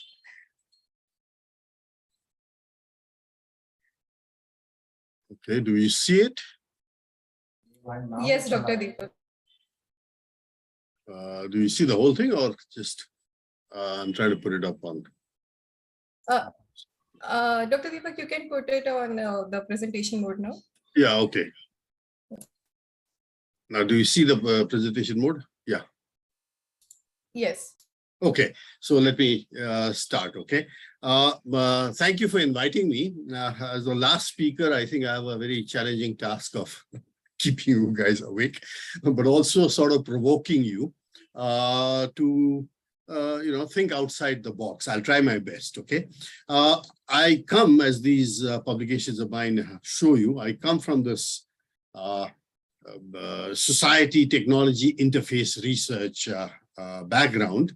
I've been trying to introduce, we have been working at the Nepal Academy of Science and Technology with philosophy lovers across Nepal on trying to promote this colloquium on the philosophy of science and sociology of technology. And the good news is that Tribhuvan University has made it obligatory for their PhD students to go through a course on philosophy of science, okay? And the reason for that is this: without a firm grounding on the philosophy of science, it's going to be very difficult. We will produce scientists, but the danger is we will produce very pedestrian, garden variety scientists, not cutting edge scientists. To be a cutting edge scientist, you should have these philosophical debates, questions, concepts, with you to challenge the different concepts going around. So, and more so, I think this is extremely important now because we are now seeing we are in the middle of a changing global order, which means that the questions, and this 3-day event has already highlighted that. I mean, questions come up: whose science, what kind of science, who decides, how, and these become very, not just philosophical, they also become extremely sociological questions, okay? So this is where we come from. I'm basically going to argue about two very specific things, that the roadmap to this very short talk is that, science is not about observation. I've had this problem with, students, people, PhD students I advise and all that. It's about problem definition. Is it a problem that eats you from the inside? Because observation follows afterwards, okay? And the second one is, do our scientific and technical institutions allow the kind of freedom necessary to define the problem? Are we even free to define the problem as we see it, or are we told to function as per a previously defined framework of the problem? So when we are asking about, open science, it's also asking about open society and the degree of its openness, okay? Now, this is where I'm going to basically talk about the philosophy of science, but to go there, I will have to take you first to philosophy itself. I mean, not way back, but basically, I start with Arthur Schopenhauer. Now, what's very interesting about Schopenhauer is, I'll get into Karl Polanyi, or rather Karl Popper, the greatest 20th century philosopher of science, but he comes from a Western philosophical tradition that starts all the way from, Plato and comes all the way down to, the Scottish Enlightenment and, the whole lot of things there, to David Hume's challenge, Kant awaking from his dogmatic slumber to start reinterpreting what science really is, and so on and so forth, okay? So to do that, why do I find Schopenhauer very interesting? Because Schopenhauer, among all the Western philosophers, is the best bridge between Eastern and Western philosophies. Now, very facilely, it's been said that, Schopenhauer was, influenced by Hindu-Buddhist philosophy. No, it's not true. Fact is, he had already developed his philosophy from purely Western Kantian traditions. He's regarded as one of the best inheritors of the Kantian tradition. But it is only after that that he came across 200 years ago with this early German Indologists who had started translating, Sanskrit and other texts. And what's most interesting about Schopenhauer is he does in his later writings start quoting, things like Vedanta and Buddhist philosophies and all that. But that is only because he realized that the conclusion that he had come to from Western tradition, people 2000 years earlier had already come to that conclusion. So that is what kind of shocked him. In fact, there's an anecdote, very interesting. He read the Eastern philosophy, especially Vedanta and other philosophies, from the German translation of Arabic Persian translation of a Latin translation of a German, of a Persian and Arabic translation of a Sanskrit translation done by none other than Darashikoor. So when you have so many translations done, you come to this Chinese whisper kind of distortion along the way. So in Schopenhauer's writing, you find mention of Upanishad, but he doesn't call it Upanishad. He writes Upanishad. I guess when you have 4 translations, you're bound to come to that kind of a problem. But essential thing is that he was able to see that some of the most interesting aspects of Western philosophy, especially Kant, who was the watershed in Western philosophy, that many of those kind of conclusions really had strong reverberations in Eastern philosophy, okay? And Schopenhauer had a tremendous impact on artists, musicians like Wagner, writers like Leo Tolstoy, and many others, Thomas Mann, and many others. But what is really interesting is that he also had a significant impact on scientists. 3 are worth mentioning, who mention Schopenhauer as one of the influences on their thinking. One is Darwin with his theory of evolution. He does write that, and Schopenhauer was not able to comment on it because when he died, the first edition of Darwin's Origin of Species was lying on his desk, meant to be read, okay? But Darwin does mention how Schopenhauer's philosophy did help him talk about evolution. Freud and more so Carl Jung in psychology, the talk of subconsciousness, and how that determines how we sort of think is also strongly influenced by Schopenhauer. And most important for pure scientists among us, Erwin Schrödinger, the father of wave mechanics, he does mention that it was with Schopenhauer that he was able to get out of this particle atomic mode into wave mechanics mode. So you can see that, when we talk of science, we really have to get into the gizzard, so to speak, the underbelly of where these scientific concepts are coming around from. Okay. Now, Schopenhauer had a very strong influence on Karl Popper. Okay. When you look at Popper, what is interesting, and I might also mention, I had already put it up there, but I didn't get to talk. I just finished reading this Stephen Hawking's book. Now, what was interesting in that book was Stephen Hawking talks about, science, philosophy, he says, is dead. But the funny part is the rest of the book is all about philosophy, especially for someone like me who studies Samkhya philosophy. I could see Samkhya written all over what he was struggling with. Okay, so this is why it's important to get into philosophy. Now with Popper, what is interesting is that when he talks about why it is necessary an open society for the development of science, he first begins by talking about we have Navaras, the 9 moods that define, South Asian music and many other things, the 9 moods, Navaras.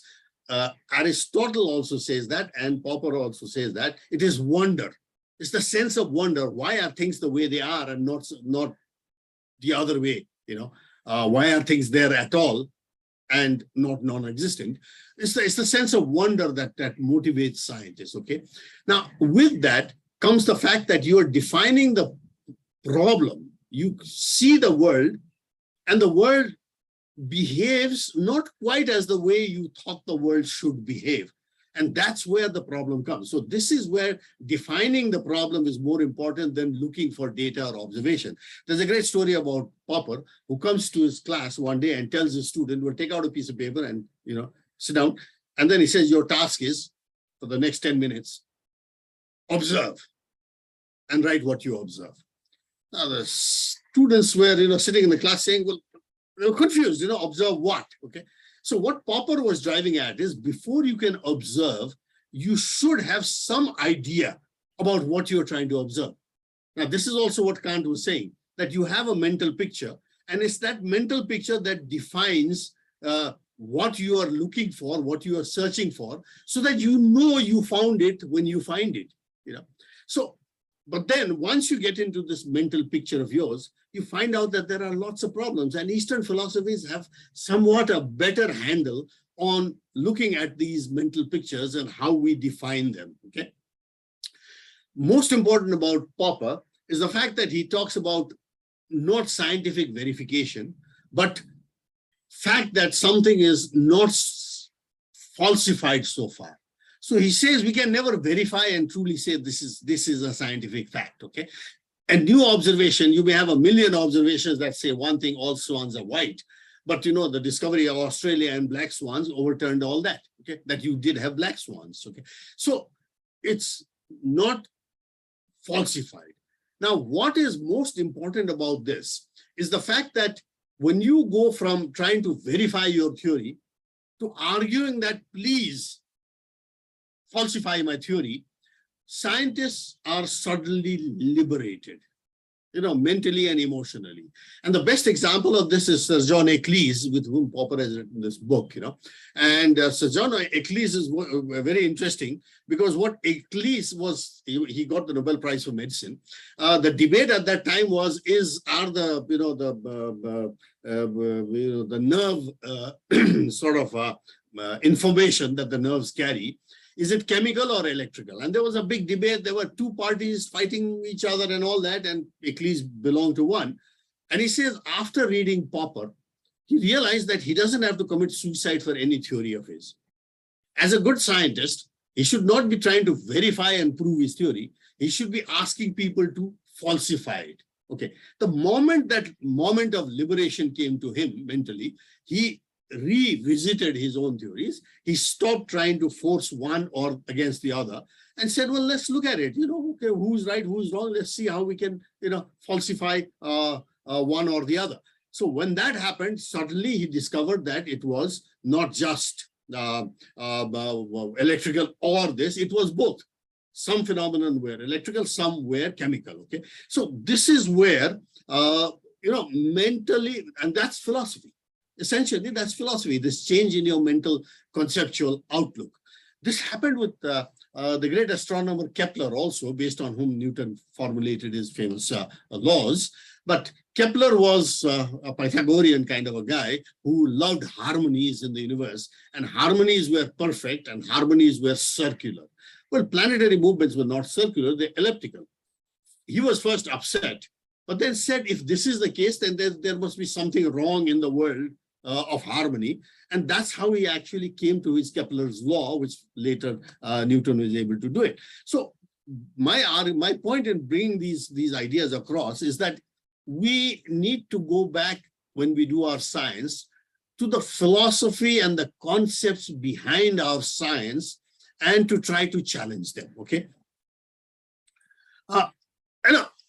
This is a cartoon I use too often. This comes out of our research in South Nepal, in Rajasthan, Gujarat, and in Tamil Nadu on groundwater decline and the tragedy that we are facing of groundwater overdraft, okay? What we see is, yes, there is groundwater overdraft, but what happens there is you notice that the social response to groundwater overdraft is completely different. On the lower left-hand corner, what you have is the market player, the rich farmer. He's got the money, he puts in the pump, he goes deep below, pumps water because he's growing strawberries and fancy things, he sells in the market, makes a lot of money. He doesn't care about anything else. He thinks nature will take care of itself. Why should we bother? At the total other extreme, you have the village patwari, the village headman, who's worried about, everybody's well drying up, arguing for more rules and regulations, laws, okay? At the lower right-hand bottom, you have the activist, the angry young man who thinks the government is stupid and the neighbor is greedy. And these are environmental activists and others, okay? You see that, and then you have the fatalist who can't farm anymore and then, migrates off to the slums of Bombay to earn a living as a laborer, okay? So you see that social response to one problem is varied, okay? And you see that is groundwater, the question comes up, is groundwater a private good? Is it a public good? Or is it a common pool good? Now, common pool goods are goods more than public goods because they are intergenerational. It asks the question, we are not owners of natural resources. We are just custodians who have a right to use it, but have to give it to the next generation, undiminished in quantity and quality. Now, these are very different value systems at work here, which define how scientists function. So are you a market scientist? Working for, I don't know, big multinational corporation like Coca-Cola or something. Are you a government scientist? Are you an activist scientist working for Greenpeace and, things like that? Or are you just a, data supplying lab clerk? Okay. So question is, the kind of science you do, the kind of questions you ask really depends on the social configuration that you belong also to. This is extremely important to realize, okay? And this comes in the work we've been doing in Nepal, which shows that for a simple problem of water irrigation, you find 3 different technologies proffered. You have the traditional brushwood dam, which still supplies about 80% of Nepal's irrigation. It's done by the communities. It relies on voluntary labor, okay? Whereas voluntary labor is very difficult these days. So government steps in, the irrigation department, and they build their concrete dams. Well, here's a dam that was built, but the river moved away the next year after the dam was inaugurated, leaving the dam high and dry. And actually letting the area down below become a dacoit infested area because the old traditional technologies had been destroyed and the new one did not work. So people to survive had to take up dacoitry, okay? Ultimately, that all stopped, partly because, and also mainly because, a new technology came, a market technology. You see, a community technology, an agency technology, a bureaucratic technology, and a market technology, the famous Kirloskar pump, which comes on a bullock cart for 50 rupees an hour, and you can use it. So what you see is also the technological choice to address or solve a particular problem can come in very different styles and very different types. And this is something that as scientists, we got to realize, and as technologists, that it's not just one technology, one science, and that's it. No, it's very, very different. There is a pluralism at work over here. This is even more true when it comes to data. We may say, oh, data. Yeah, and I know that this conference has spent a lot of time on this open data, and I have been arguing for, citizen science as well as what I call data democratization, okay? Now, in data democratization, you can see that, for the fatalist club goods, it's whatever the TV guys and have broadcast. That's it, you just listen, you're a fatalist, you sit on the couch potato, or watching whatever has been fed to you. The entrepreneur sees data as something completely different. He's a data, he's a data picking guy. Picks data that he needs for his contract, for his consultancy, for his whatever, okay? The activist, for them, data is something that is communally determined and approved, okay? So those outside may say one thing, but does the community agree that this is the data, this is the truth? We see this in all environmental problems and all environmental conflicts around. And finally, most interesting is the government bureaucracy, where it is registration. Has the data been registered? Now, I tell you a good story. My colleague of mine in Berkeley, where we are in the graduate school together, is a leading groundwater expert, had come to India. And because he's a leading groundwater expert, he was asked to sit on a hiring board for the India's groundwater board, okay, for young recruits, officer level joining in, okay. And groundwater equations are notorious for their, empirical character that works in one area but doesn't work elsewhere. Very empirical, okay? So he put up a equation and asked this guy who he was interviewing, he said, okay, what are the assumptions behind this equation that are untenable? The poor interviewee, he was shocked and he replied, but sir, this is a government-approved formula. Now, you would argue, is that science? No, it's not science. You know, governments can approve all kinds of formulas, but scientists don't have to just accept them. They accept them as long as they have not been falsified, as Karl Popper would have said. Okay, so you see that, you know, even data and information has a different sociology behind it. What is data to one is noise to the other. And what is noise to the other is material for an environmental campaign for activists. Okay, so this we have to realize.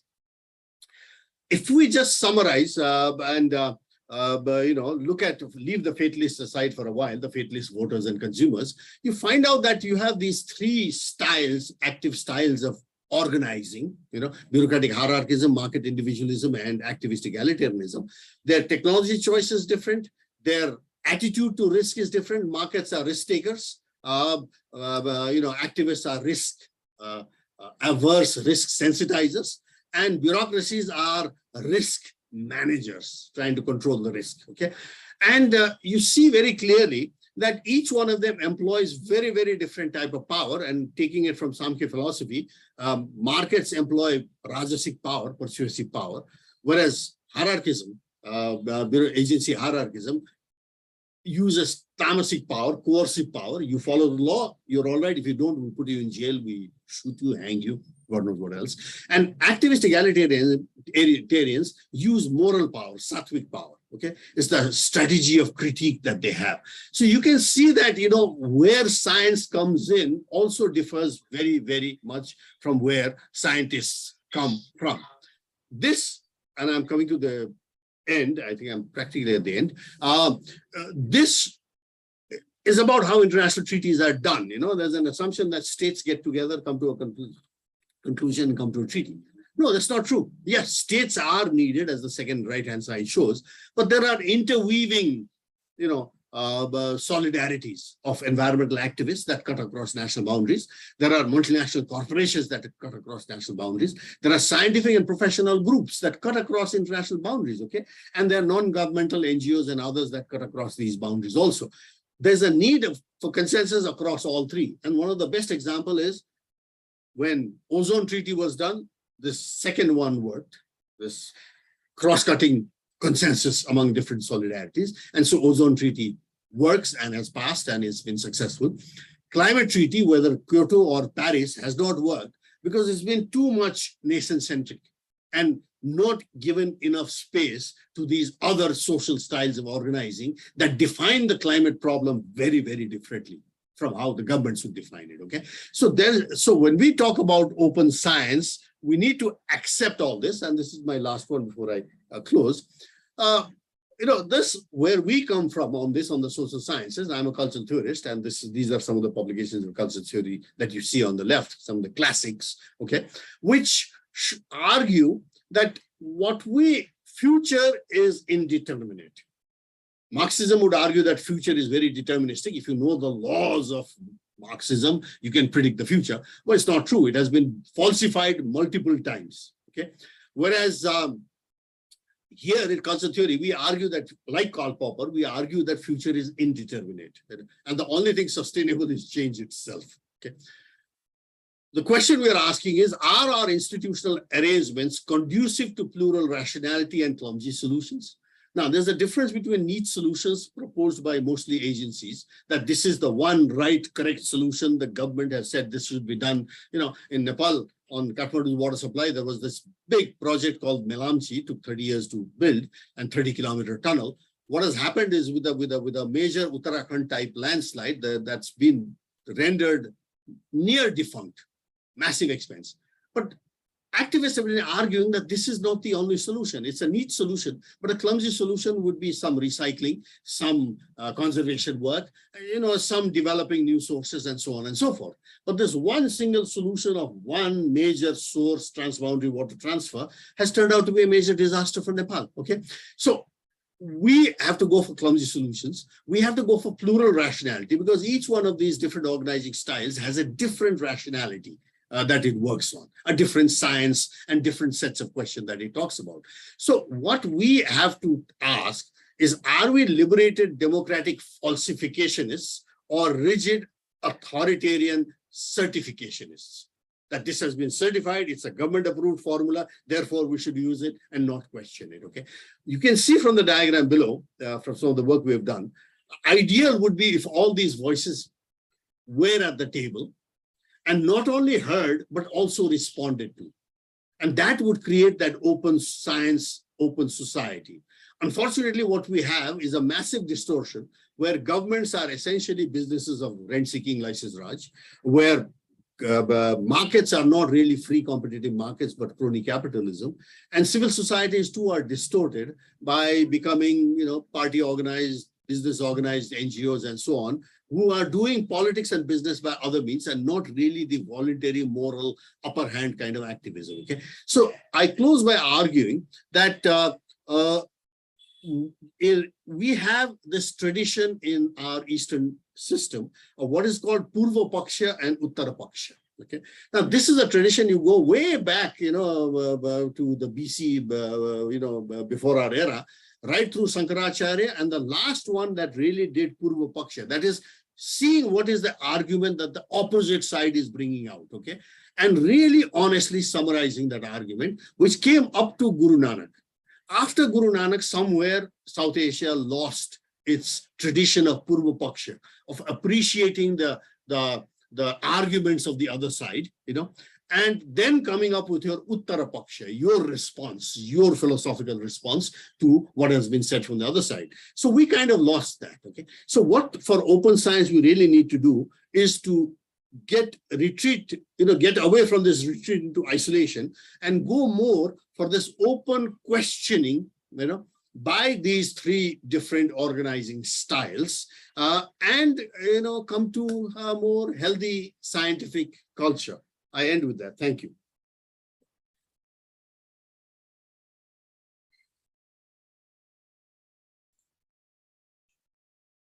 Thank you, Dr. Deepak. That was an excellent talk, and what a high note to end this conference on.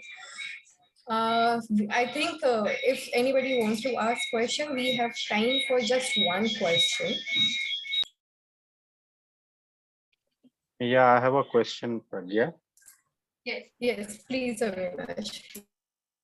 First of all, thank you, Dr. Deepak, for such an enlightening presentation. So I want to ask you one simple question that, so why you chose only Karl Popper when you talks about the philosophy of science?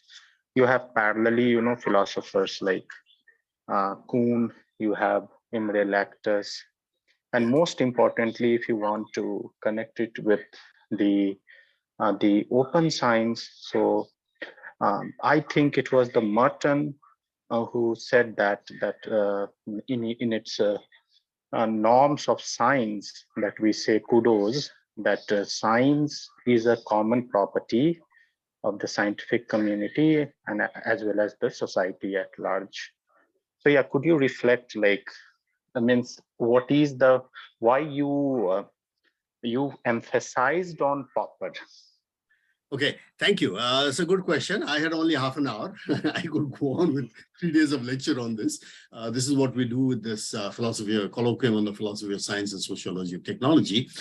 Yes, I mean, we have to go back again to Kant and the watershed and then look at the various streams that developed out of it, okay? One stream was definitely, it came along with Hegel and, and ended up with Marx and others. The other was with, other German continental philosophers who took that line and went into this, things with postmodernism and all that, a whole lot, right, this thing.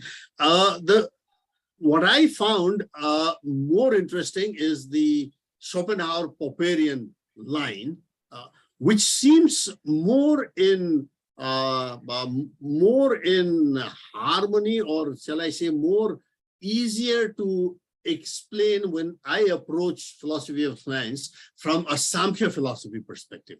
Okay, Samkhya philosophy has tremendous concepts of what reality is, and it's a very atheistic. Samkhya is an extremely atheistic philosophy, by the way. So it allows, and Buddha was a Samkhya shaman before he became a Buddha. Let's not forget that. And much of Buddhist philosophy actually comes from Samkhya, okay, or has its genesis. So I found this particular strand as more useful for looking at it. Of course, you have Wittgenstein, I mean, you have Kuhn and all that, but it is the Schopenhauer-Popper line that I have found more useful. So that's the main reason why I have for this particular talk. I mean, I could get into the Kuhn-Popper debate, and there's a long history on that. Yeah, thank you, Dr. Deepak. We can have, conversation on this after the conference. I will talk to you. Okay. Yeah. Okay, Pragya. Yeah. Thank you, Avinash, and thank you, Dr. Deepak. That was like it's wonderful to end this. It's just wonderful to end this conference on a philosophical note. Now, can I hand over to Momita? Yeah, sure. Thank you, Pragya. So we are at the end of our 3-day conference. Before I come to the end note, I have some announcement to make because we have got a lot of questions already. So on that line, I will make this announcement. So this conference was just a starting point, and we will continue the discussion in this direction of open science. This is taking the first step. So DST-CPR team is not going to organize a roundtable with the National Science Academies of the South Asia. That will be a closed-door meeting, but the proceedings of which we would make it available in the open domain soon after this meeting. The recordings and the slides of the conference, we got queries on that. So we would make it available in the open domain. The recordings would be uploaded on the DST-CPR IISc YouTube channel, and also it will be hosted in the OSSAN project website. In the month of October, we will be organizing an ideathon competition where you would get to voice your ideas on how to tackle the challenges of open science in South Asia and make Open Science South Asia network a reality. We got a lot of response that this kind of network is a necessity. So we hope to get ideas on it, how we can make it a reality where many of us can connect. The announcements regarding the Ideathon event would soon be up live. Please follow the DST-CPR IISc social media channels and Ocean Project website for this announcement. A major takeaway for Ocean Conference was that the dialogue on open science is required across borders, at regional level, and also at a global level to strengthen the global open science movement. With this in view, we encourage everyone present here today to participate in such dialogues and movement, like the forthcoming core membership program for data providers and research performing institutions. Please explore such global initiatives. And yesterday, we already had a talk which also talked about several global initiatives which can be helpful for the researchers in this region. So finally, now coming to the vote of thanks. Obviously, I thank all the participating speakers and panelists for their enthusiasm and giving us such wonderful talks and viewpoints. We also thank the participating national science academies from India, Sri Lanka, Nepal, and Bangladesh.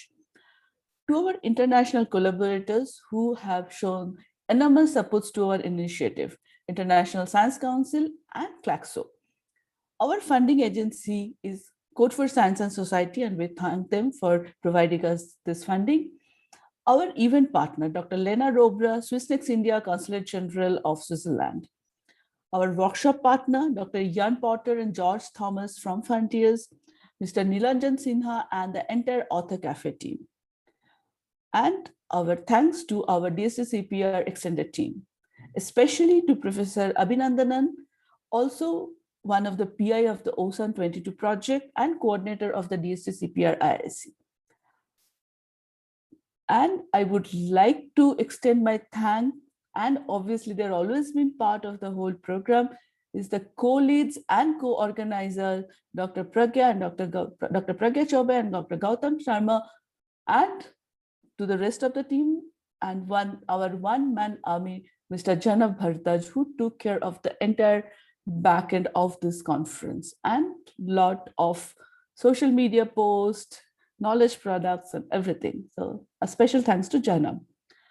And lastly, I thank the participants for their continuous enthusiasm and support. We hope that we will be continue to receive your support, and we can take this conversation forward through the Ocean Network. Thank you. So it ends here. Hope to see you soon again in the Ideathon. Thank you.